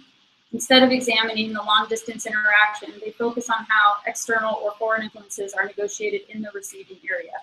Specifically, they examined the variability with which Teotihuacan symbols, ideology, and economic influences were adopted in different settlements in the Tuxtla Mountains. They argue that the founding of Matacapan, which is a site that we'll be discussing a bit, by people with strong ties to Teotihuacan disrupted the regional trajectory, and differential negotiations of foreign and local cultural information and influence led the groups in the region to culturally diverge. And the cultural divergence between the groups possibly increased economic interactions between them. And the evidence suggests that the groups cooperated despite their emerging cultural differences. So these are some pictures of some of the markers for interaction. So something like interaction is obviously intangible. So material proxies are used and measured instead, and these can include items, materials, and stylistic conventions that originated from or were considered to be monopolized by Teotihuacan. And their presence or absence are considered as evidence for or against interaction. And I chose to limit the categories considered to ceramics, including both imports and copies, architecture, which includes site layouts, and obsidian from the Pachuca source, which is believed to be monopolized by Teotihuacan. So when choosing which archaeological sites or regions to evaluate, I kind of needed to narrow my focus. So I elected to limit to places that have had data published in the last decade. And this filtering process generated 3 regions: the Basin of Mexico, the Tuxtla Mountains, and Los Rocones. So 2 settlements in the Basin of Mexico that exhibit markers for interaction differ by degree. Axtlan was established during Teotihuacan's apogee, and it contains residential compounds much like the apartment compound seen at the Capitol. And ceramic assemblages there contain the full range of Teotihuacan forms and wares, including objects associated with domestic rituals. The other site, Cerro Portezuelo, was established before Teotihuacan really took off, and in contrast, it exhibits only sporadic adoption of Teotihuacan markers for interaction, and the ceramic data there shows that Cerro Portezuelo imported ceramics from all over with no obvious preference shown towards Teotihuacan goods. And the contrast in material records from the 2 sites that are close to each other and close to the capital led scholar Sarah Clayton to suggest a relationship between a site's settlement history and receptivity to foreign influence. The next region has 3 settlements that were investigated. Matacapan, whose reestablishment coincides with Teotihuacan's prime, shows extensive evidence for interaction. Some scholars even suggest that there were Teotihuacanos at the site. There is Tablero architecture on at least 2 structures, and copies of Teotihuacan goods have been found in elite and non-elite contexts, suggesting a wide acceptance. And these include cylindrical tripod vessels, candeleros, floreros, and figurines. And Pachuca source of obsidian is abundant, and there is evidence to suggest that it was a regional distribution center for this resource. And then in contrast, Totocapan and Teotepec were both established long before Teotihuacan, and both sites their architectural styles reflect the local Gulf lowlands style, and neither site in any extensive way incorporated ceramic forms or wares. There's been only one piece of Pachuca obsidian uncovered in Totocapan so far, and the other site, Teotepec, has a fair amount of the Pachuca obsidian, but it is believed that it acquired it from Matacapan and not through Teotihuacan directly. Again, there seems to be a contemporary component dictating adoption or rejection of Teotihuacan influence. And the site of Los Horcones in Chiapas is even farther away than the Tuxtlas. There is no evidence for settlement here that predates Teotihuacan, and this is another place where it has been suggested that there were Teotihuacanos living at the site. One of the plazas there, it's called Group F, is laid out in the same way that the Street of the Dead and the Pyramid of the Moon is at Teotihuacan. At both of these sites, the layout is believed to be for ceremonial processions, and ceramic figurines that were found in abundance at the site have iconographic connections to the capital. And even though Los Horcones was importing obsidian from 6 different sources, the Pachuca source comprised the majority of the sample.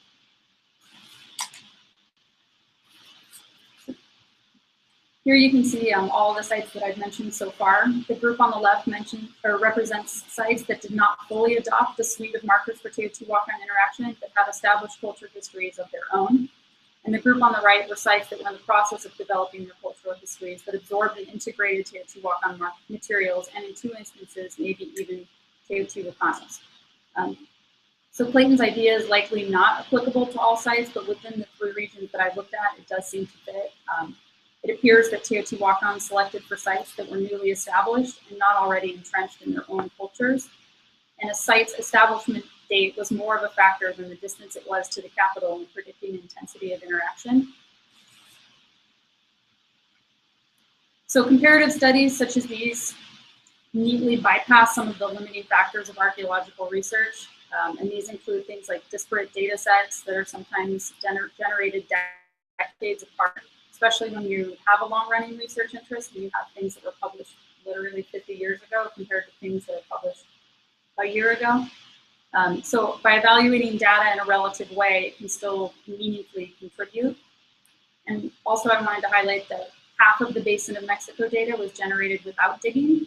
Instead, materials from excavations from the 1950s were re-examined, and these included ceramics, human remains, obsidian, and field reports. And a lot of new conclusions were drawn from this existing material. So future research should not overlook the opportunity to glean fresh information from materials already excavated. And in addition, the continued application of models from other disciplines towards archaeological or research questions can only serve to better our understandings. Thank you for your time.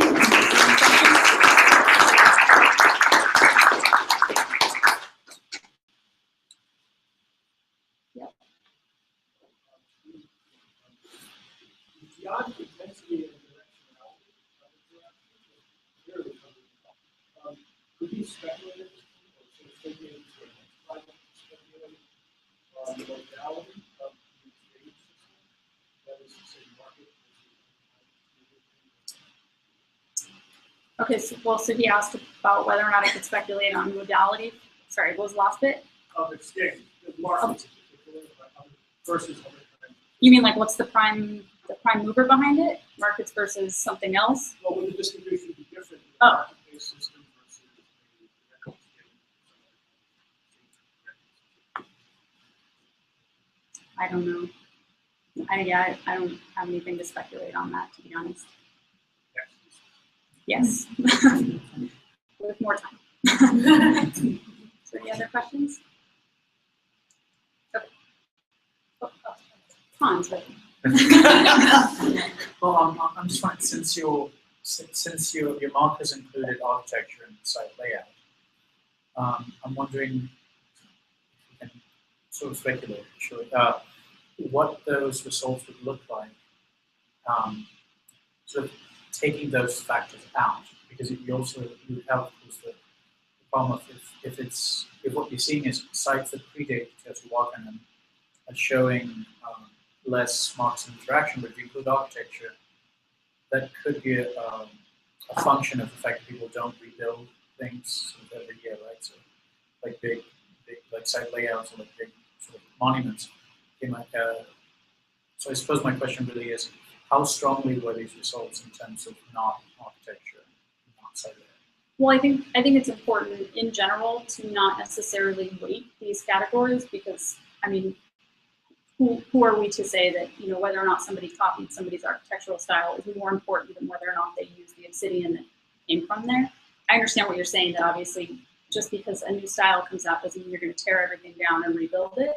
I think I included it specifically in this case because the apartment compounds that characterized Teotihuacan were new, and to see them replicated somewhere else was evidence that, like, hey, this idea transferred from there to there, these people must have been talking. But yeah, that's all on that. Thanks.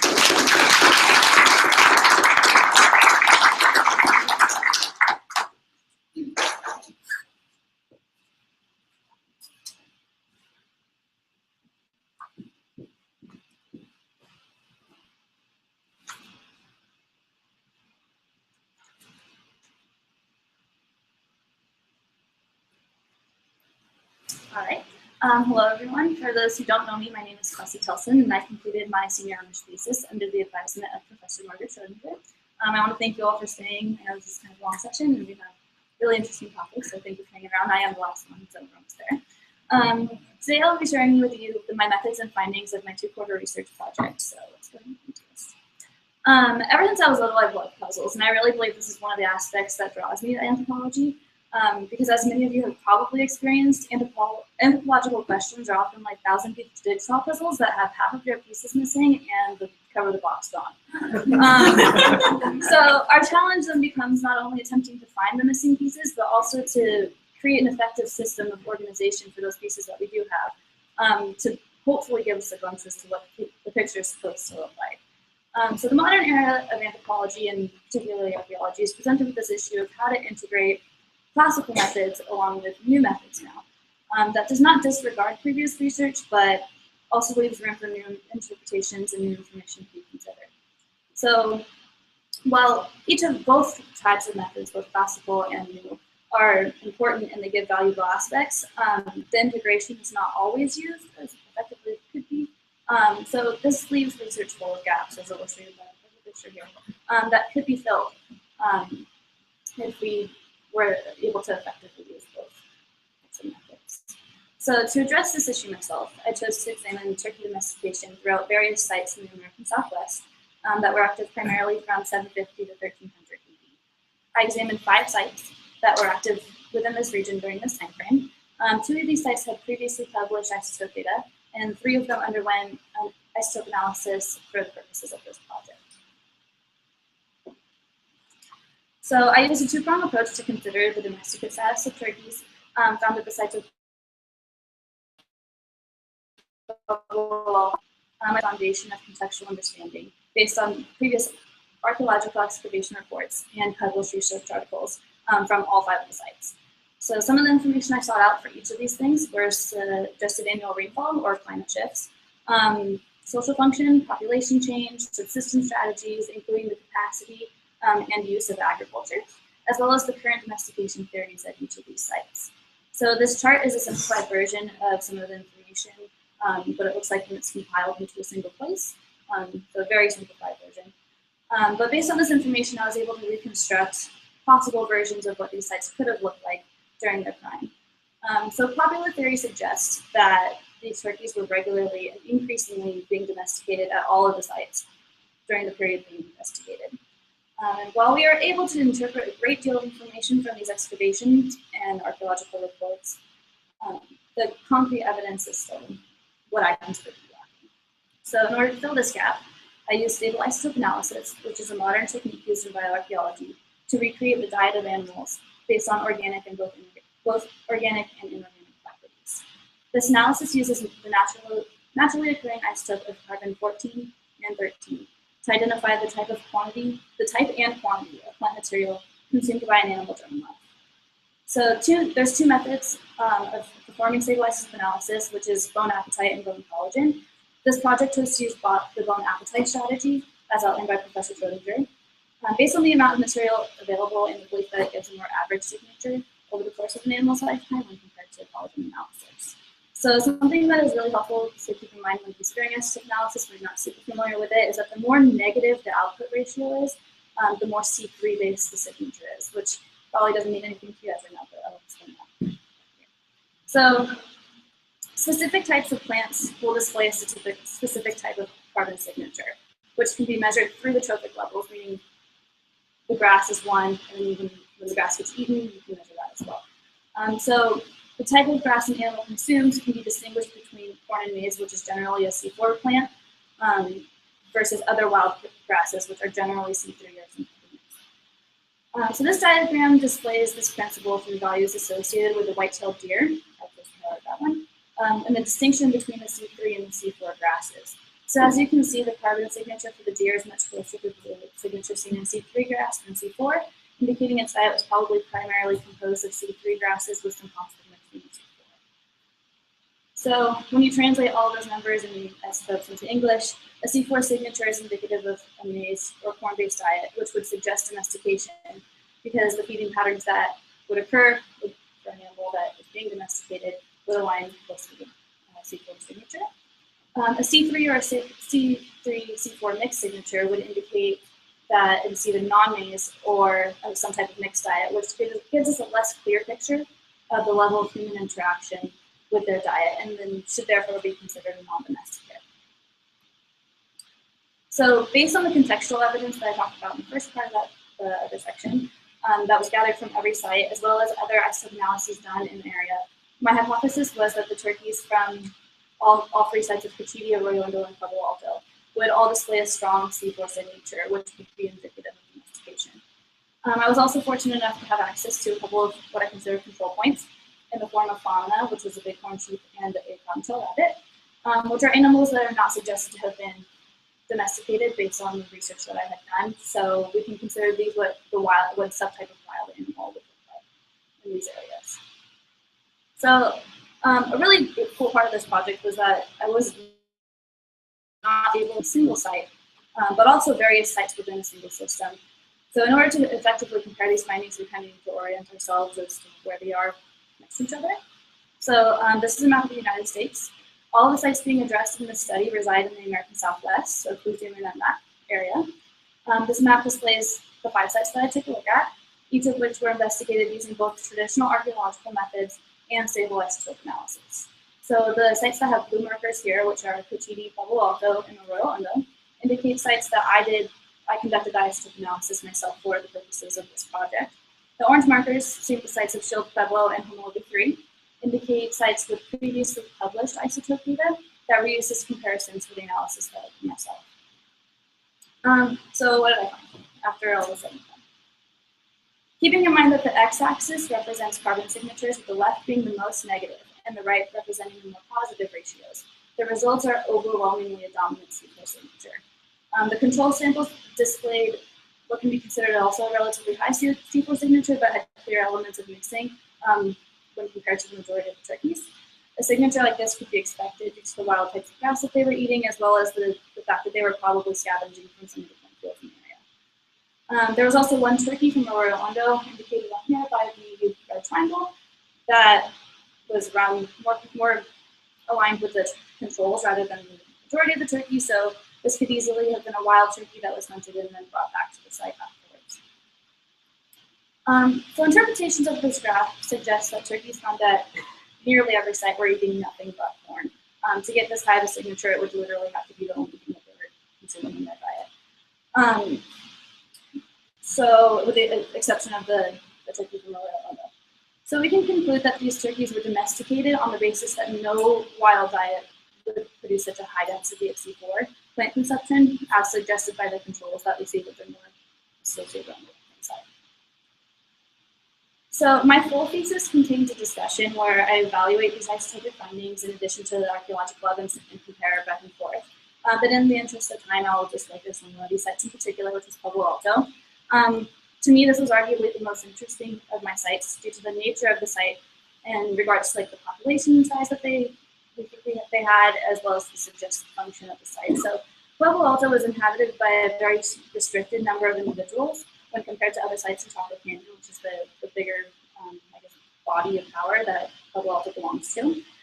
Due to the very little soil moisture in the area, which would immensely limit the capacity for agriculture at that site, as well as the limited number of residential spaces that were found within the construct of the housing there.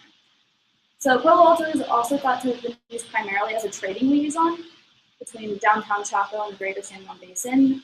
And so turkeys brought into this compound via trade would have required a considerable amount of maize to survive after their arrival. So if corn availability at Pueblo Alto is limited, would people at this location have considered it an investment with maize calories into a turkey trimmed for meat? We don't know. The study unfortunately can't decipher whether or not they were using these turkeys to eat them, but it was strictly if they were being domesticated. While scientific methods are limited in answering the question at this specific level, to me personally, I believe it's reasonable to suggest that the people of Pueblo Alto would have considered this trade-off with it. So overall, the results of my analysis reinforce pre-existing archaeological, contextual, and data using modern chemical techniques. The findings of this study align with the other studies in the area, which was Schultz, Pueblo, and Hammurabi 3, suggesting at least some consistency throughout the region on a regional level, not necessarily temporal level. And while this data is interesting and important, there were limitations to this study that leaves many questions still unanswered. So what were these turkeys used for? Most of the archaeological research suggests that they were used exclusively for ceremonial practices. However, a re-examination of the site using methods similar to this study, but also having these isotopes on human bone, found that it was very possible and probably likely that people during this time were actively eating domesticated turkeys as well. So while these questions are unable to be addressed fully in this study, it certainly suggests the potential for future research and the possibility for research to contradict the current models that we believe to be correct at this time. So the interplay of both traditional models and modern chemical analysis is valuable. A utilization of both methods should be considered standard practice when possible, as it allows for a more complete historical understanding, or if you will, a more complete puzzle. Studies that allow for studies like this allow for the possibility of new answers to old questions, as in the case of turkey utility in the American Southwest, reopening debates that may have been considered closed before. And so, contrary to popular belief, as much as my cohort would love to believe it, my presentation is not solely about turkeys. But to me, I find it to be more about the integration of techniques in this nexus that we're at in anthropology, as far as incorporating more than one method and incorporating old methods versus new age methods. Ultimately with the goal of illuminating a history that we couldn't see before. So thank you for your attention today, and I would be happy to take your questions.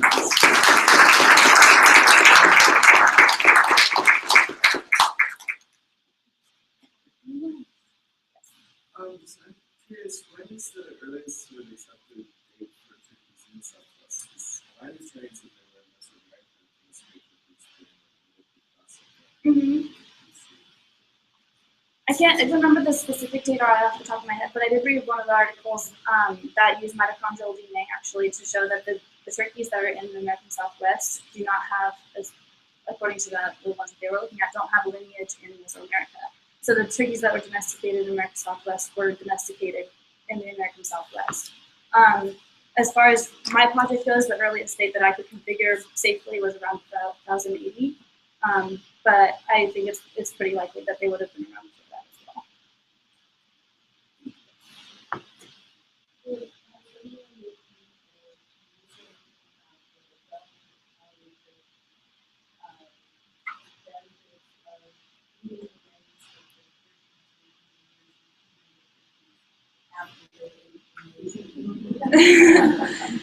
I'm sure there's immense literature written on that. I'm sure my mentor has probably touched on that a couple of times in some way, one way or another. For the purposes of this study, I didn't focus too much on that because I didn't have access to human remains to be able to do that scope analysis on them. I would definitely consider it one of my future endeavor if I ever were able to come across it, but for the purposes of the study, I was limited to just the surgeries. Any other questions?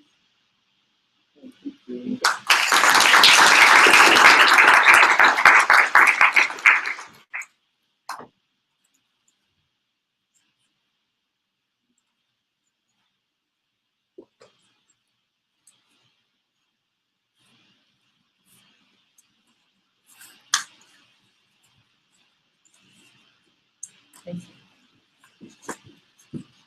Okay, hello everyone again.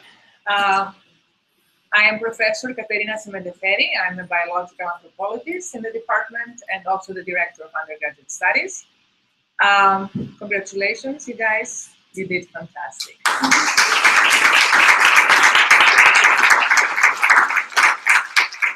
So this is going to be the second and very brief part of the event today. It's going to be about acknowledging student achievement and congratulating excellence in our undergraduate student body. Okay, so in our department, we give honors to outstanding students who are in the honors program. And this is what I want to do next, to congratulate and acknowledge those of you who are getting honors in the department. This is a long tradition. What is new for this year is the fact that for the first time, the 2015 graduates honors, they decided that they have our own court of honors, and they chose the colors to symbolize the three majors in biological, archaeological, and sociocultural anthropology. And so I'm going to be calling for your names, you guys, and I'm going to give you the courts and your certificates, one after the other. In a random order, really, I try to mix the colors to represent the different majors. So it's not in particular order. So let me start with Hans Hobart, please.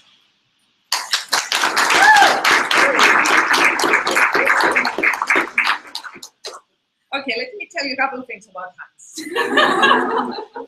So Hans is a double major in anthropology and political science. And not only is he a double major, but he actually wrote 2 honors theses. He's graduating summa cum laude from Warren College. And he is contemplating on whether he's going to accept the offer to do postgraduate work in social anthropology at Cambridge or international relations at Oxford. So, good luck with that decision. Hans presented at the Claremont UC Undergraduate Research Conference, and he was awarded the top conference prize and selected for publication in 2014 conference issue. Hans also was funded with a studentship to EU institutions for 2 weeks in the summer of 2014 in the Center of Excellence in Brussels. So with that, I would like to congratulate Hans.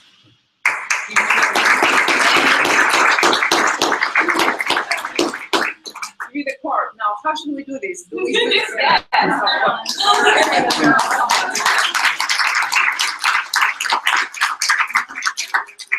All right. So the next color is the yellow one for Vanessa Monson.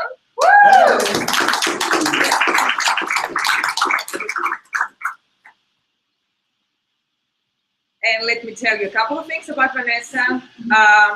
Vanessa did participate in the undergraduate research conference at UCSD, along with every other presenter in this group today. And she decided to do graduate school and go to Colorado University in Boulder in the fall to pursue a master's in anthropology.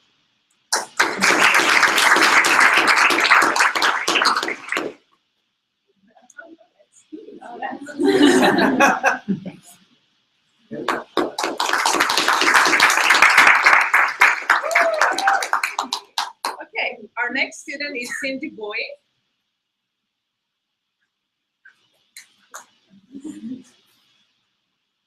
Hi, Cindy.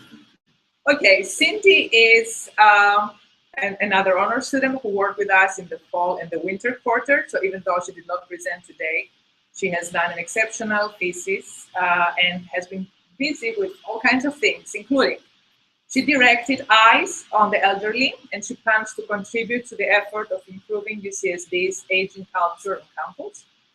She was an active member of Alternative Breaks for 2 years, volunteered with disaster relief and education inequalities. She received the Gilman Scholarship to study in Vietnam this summer, first time going and learning about her personal roots. She is a Marshall Honors student, and she is a Chancellor Scholar. Congratulations, Cindy.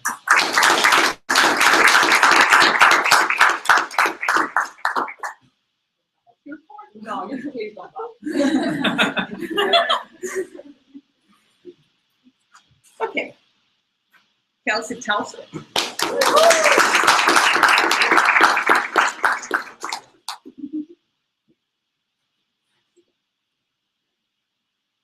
So Kelsey is a McNair Scholars student. She volunteered for the summer and the fall quarter at the UCSD Paleo Diet Lab under Professor Margaret and Andrew Somerville. And she's going to be going to Delphi in Greece this summer to do a digital archaeology field school with Dr. Lee. Am I forgetting anything? I don't think so. No. And I know she's contemplating to apply to graduate school in the near future. So congratulations, Kelsey.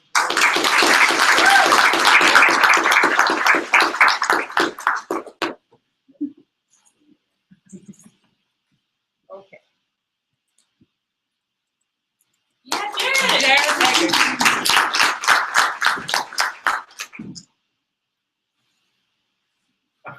Okay, so Jared, he is a Marshall College, he's part of the Marshall College Honors Program. He presented at the Faculty Mentorship Program Symposium. He presented his research at the Horizons of Global Health Symposium. He's an officer in the Anthropology Club. He's an officer for the Gun Violence Intervention Group of UCSD. He's accepted to the Clinton Global Initiative University and invited to and attended annual conference at the University of Miami. He's a senior member of the Global Health Student Advisory Committee. Intern and volunteer at Health Frontiers in Tijuana, a student-run free medical clinic for vulnerable populations of Tijuana. He is a research assistant in the Department of Anthropology. He is an incorporating board member of registered 5013C nonprofit local theater company, Circle, ... Plug. Currently in residence at the La Jolla Playhouse. And in the fall, Jared is going to be pursuing a master's in public health from Columbia University in the Department of Social Medical Sciences, concentrating in global health. Congratulations, Jared.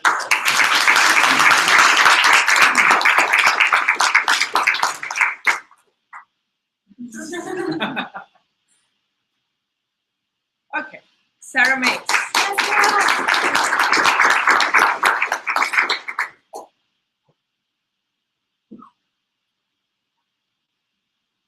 So Sarah has been part of the Faculty Mentor Program. She volunteered in the Levantine Archaeology Lab in our department. She is the president of the Anthropology Club, yay! And she will consider graduate school in the near future. Congratulations, Sarah.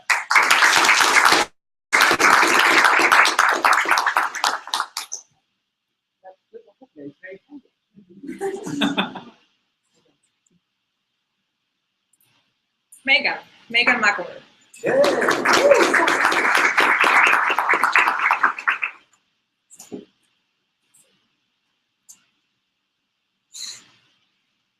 Megan is a McNair scholar. She did research for that program, and she presented findings of her research at the UCSD Summer Research Conference and at UC Berkeley McNair Scholarship Conference in 2014. She has been this year, 2014-15, a communications correspondent for the McNair Scholars Journal organization. She studied abroad in 2014 in Queen's Mary University and University of College London, where she was very active in the Anthropological Society and their journal. She's a recipient of a study abroad grant and from Friends of the International Center here. She is in the Dean's List of Honors for all quarters at UCSD. Megan decided to attend the University of Chicago and do a master's degree in social science with a concentration in cultural and psychological anthropology. And she plans to enroll in a PhD program after completing her master's degree in the field of anthropology. Congratulations.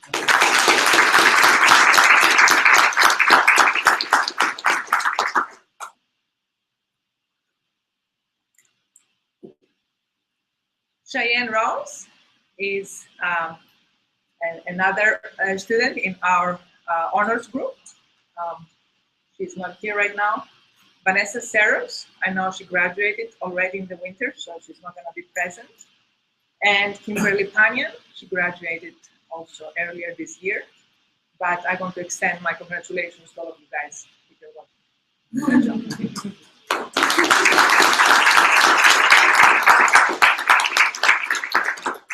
Okay, so in addition to giving departmental honors, we have a tradition in our department, long-standing tradition, to give 3 awards, 1 award in each of our 3 majors. So 1 for a biological anthropology student, 1 for an archaeology student, and 1 for a social culture student. I would like to start with the biological award. It's the Sherwood Washburn Award for Excellence in Biological Anthropology. We have a long list of past recipients of the award, starting back in 1996. And I would like to announce this year's award. Kelsey.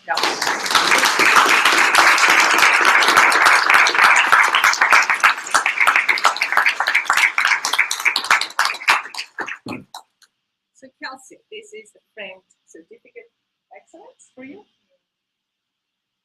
This is something that you need to return to us upstairs. Well, it's only just to show off how well prepared we are to celebrate today. It's a plaque, so we are adding the names of the awarded students in this plaque, and we have the plaque upstairs in the Spiral Library room. So please take it with you upstairs when we go for the reception. And this is a symbolic gift for the bookstore. Congratulations.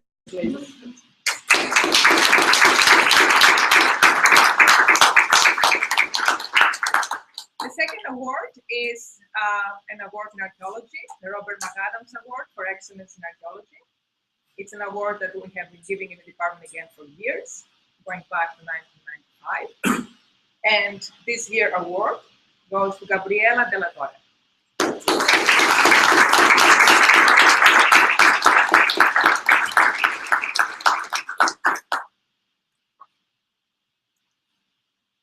So let me tell you a few things about Gabriela.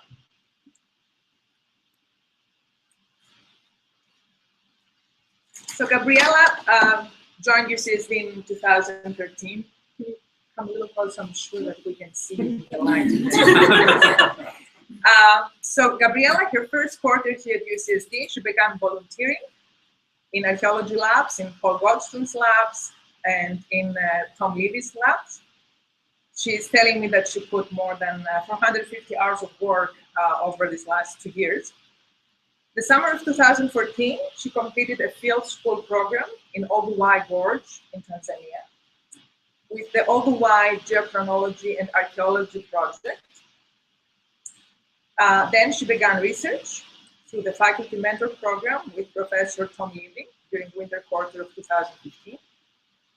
In February, she was hired by the California Institute for Telecommunications and Information Technology, LIT, to work alongside a team of computer science students to help design an online database, ArchaeoStore, for which to store lithic data in.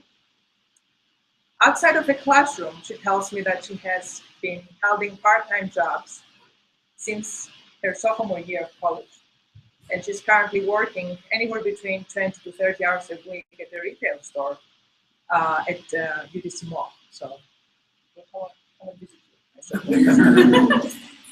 This upcoming summer, she will be participating as a volunteer at an archaeological dig in Israel under the direction of Dr. Leo Grossman at the Hebrew University of Jerusalem. She will be taking a year off after finishing her undergraduate degree and applying to graduate school. During her year off, she will continue to work with Professor Levy to conduct further and in-depth lithic research of the remainder of the collection from the site in Jordan. Congratulations, Gabriela.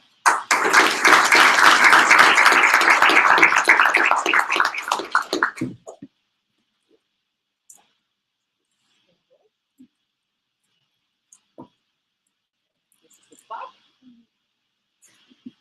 And that's for you in the bookstore.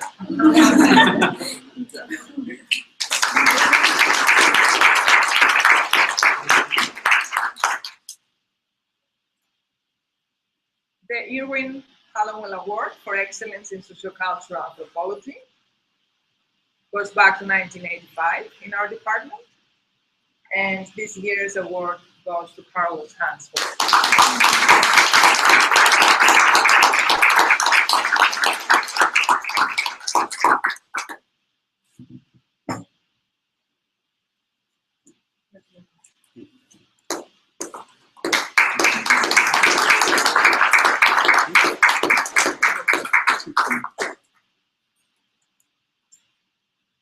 All right. This is my favorite part of the event. And not this, but this whole second part of it. So, okay. We have more memorable mentions to make before we conclude. We have a nice list of outstanding students who will receive Latin honors upon graduation. The names are up there. I will not take time to go individually over your colleagues, but I wanted to be there for you to see. We have, of course, the McNair Scholars. It's a very special program on campus that supports outstanding students, some of which you already met today. Cheyenne Butcher, who is not here, but she is awarded the honors in the department, and she has been part of the program.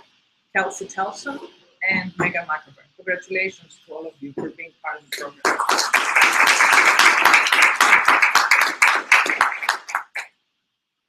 We had several students participate in the undergraduate research conference this year.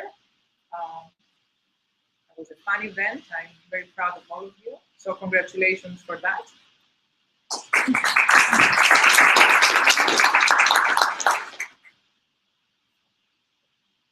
In the faculty mentor program, we have the students listed there, and one more that it was my oversight. So we have Sarah Mays, Gabriela De La Torre, and Jared Eckengren. I'm sorry, Jared, for missing your name there, but all of them were out of the faculty mentor program. So congratulations for that.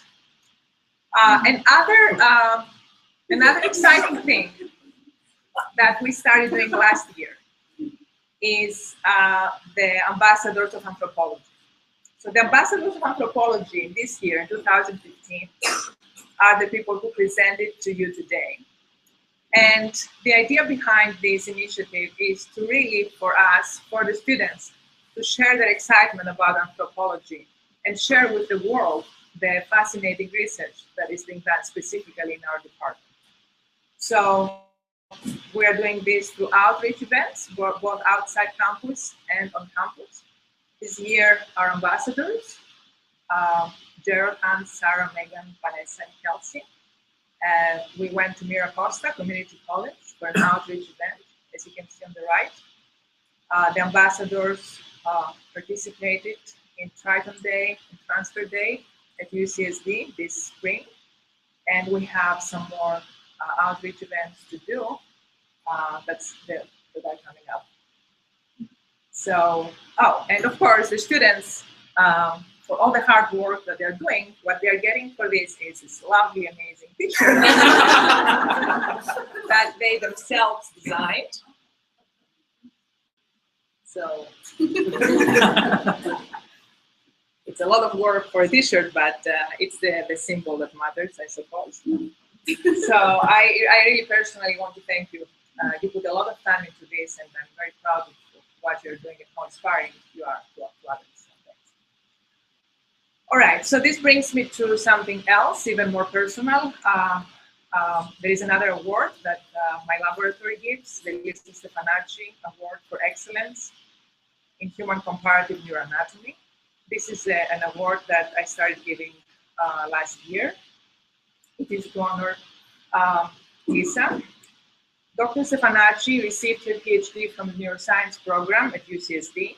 Her research interests included emotional regulation, social cognition, and primate limbic system as reflected in her scientific publications. In 2011-2013, Lisa joined the laboratory of human comparative neuroanatomy as a project scientist in a multidisciplinary collaboration on human social cognition and Williams syndrome. Dr. Stefanacci was a fierce advocate for women in science, and over the years mentored generously students in anthropology and beyond. The award in her name intends to honor her memory in light of all which characterized her: personal integrity and excellence in scientific inquiry, practice, and ethics. Last year's recipient of the award was Chelsea Brown, who was trained by Lisa in my laboratory. And I need to, doesn't let me click.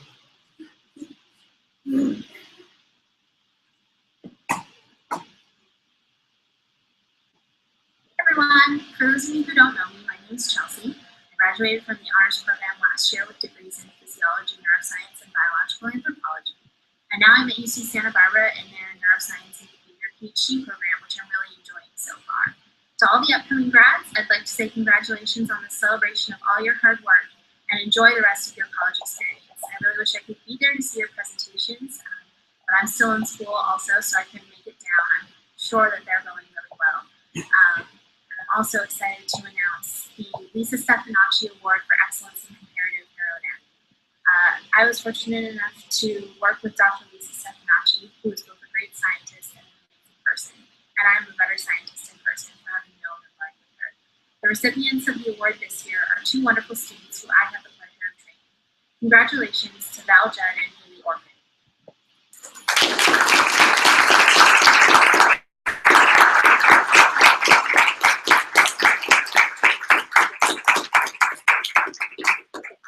Ladies want to join me?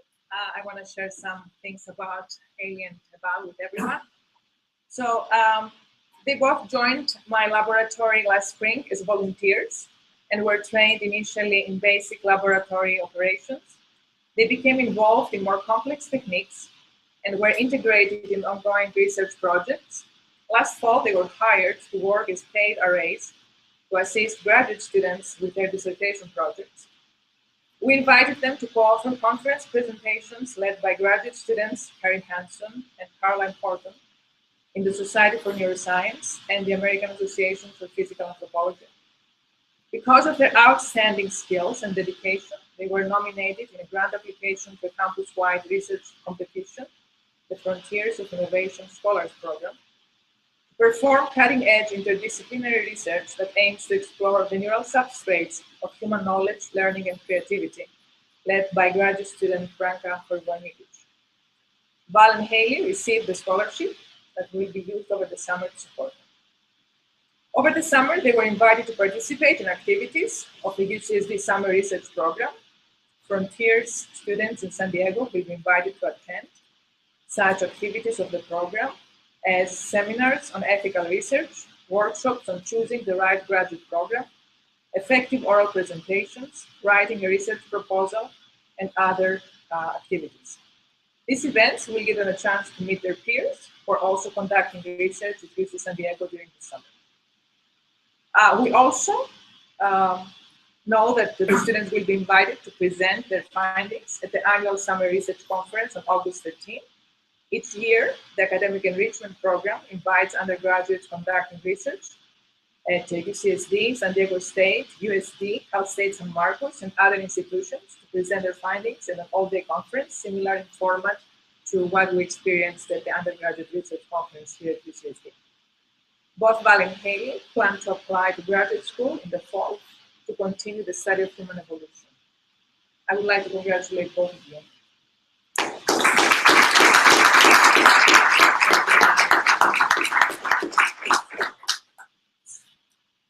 Thank you.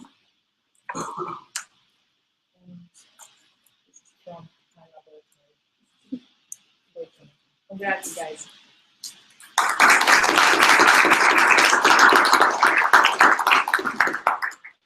Before I move to the next slide, I have to say that Anthony, congratulations for graduating from high school, and congratulations for going to Columbia University. Lisa would have been very proud of you. We are very proud of you.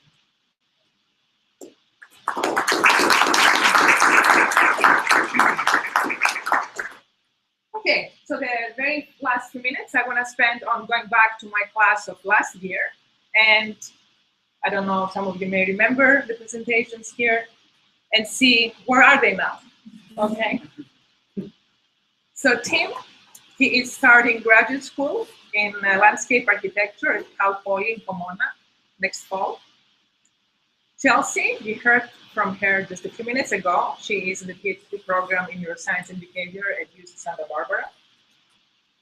Aliyah Hoff, she is in graduate school in anthropology at Arizona State University. And just received an NSF.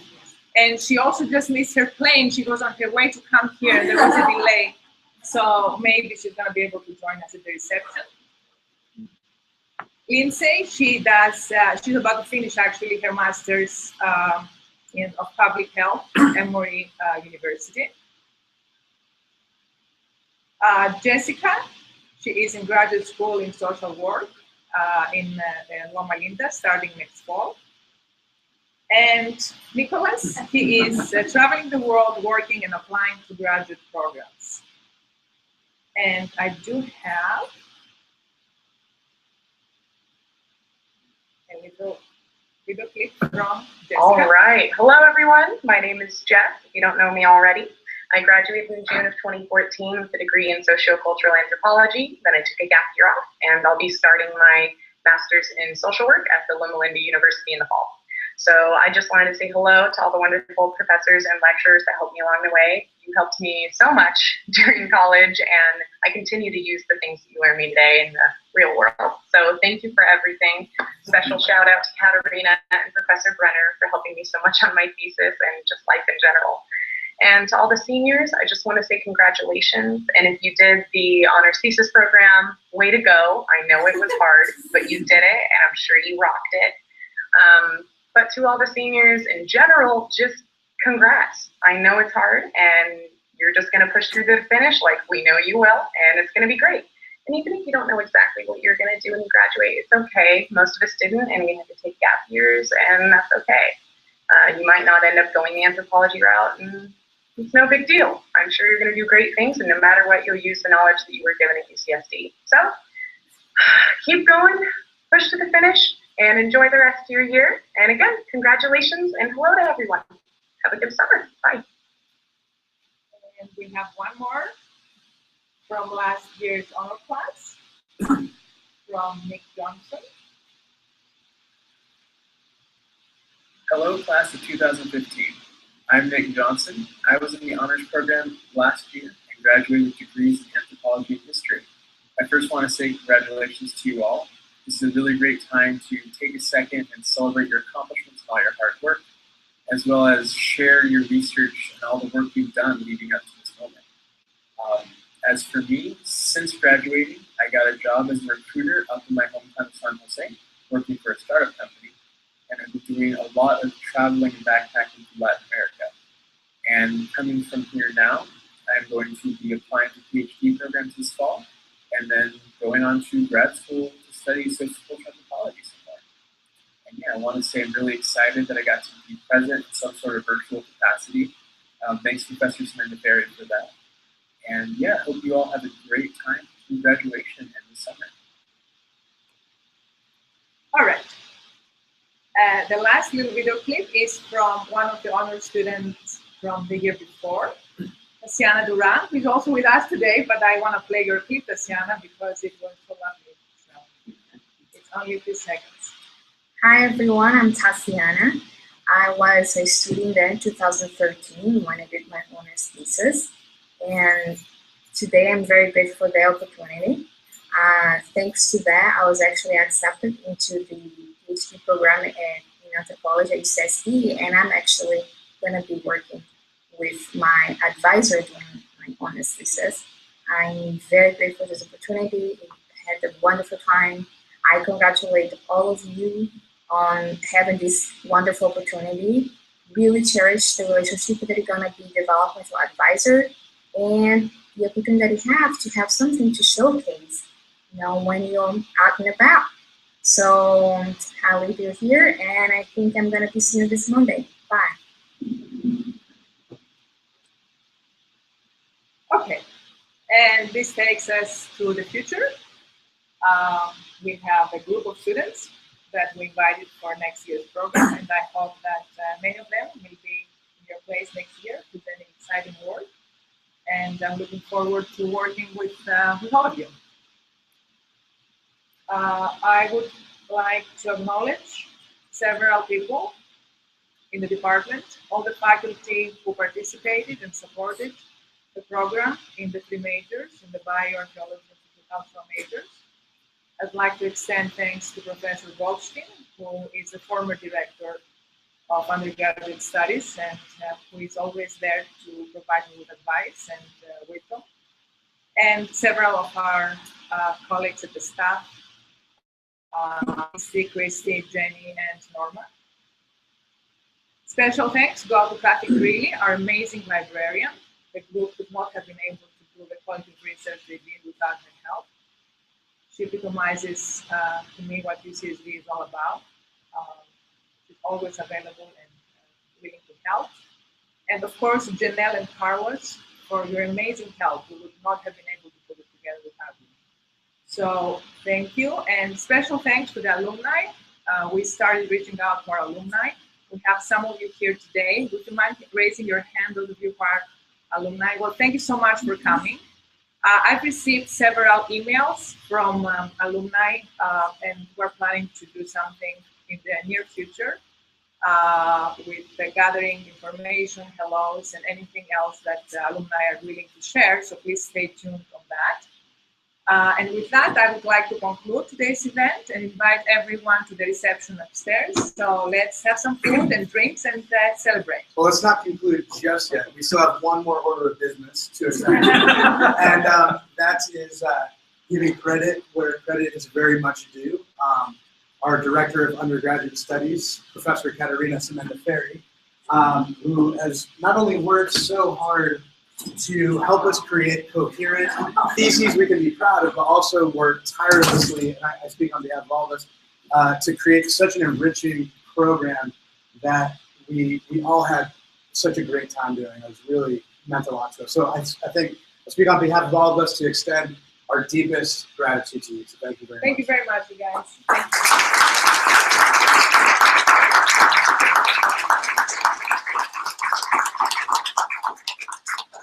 Okay, thank you everyone. Let's go upstairs and celebrate. Thank you.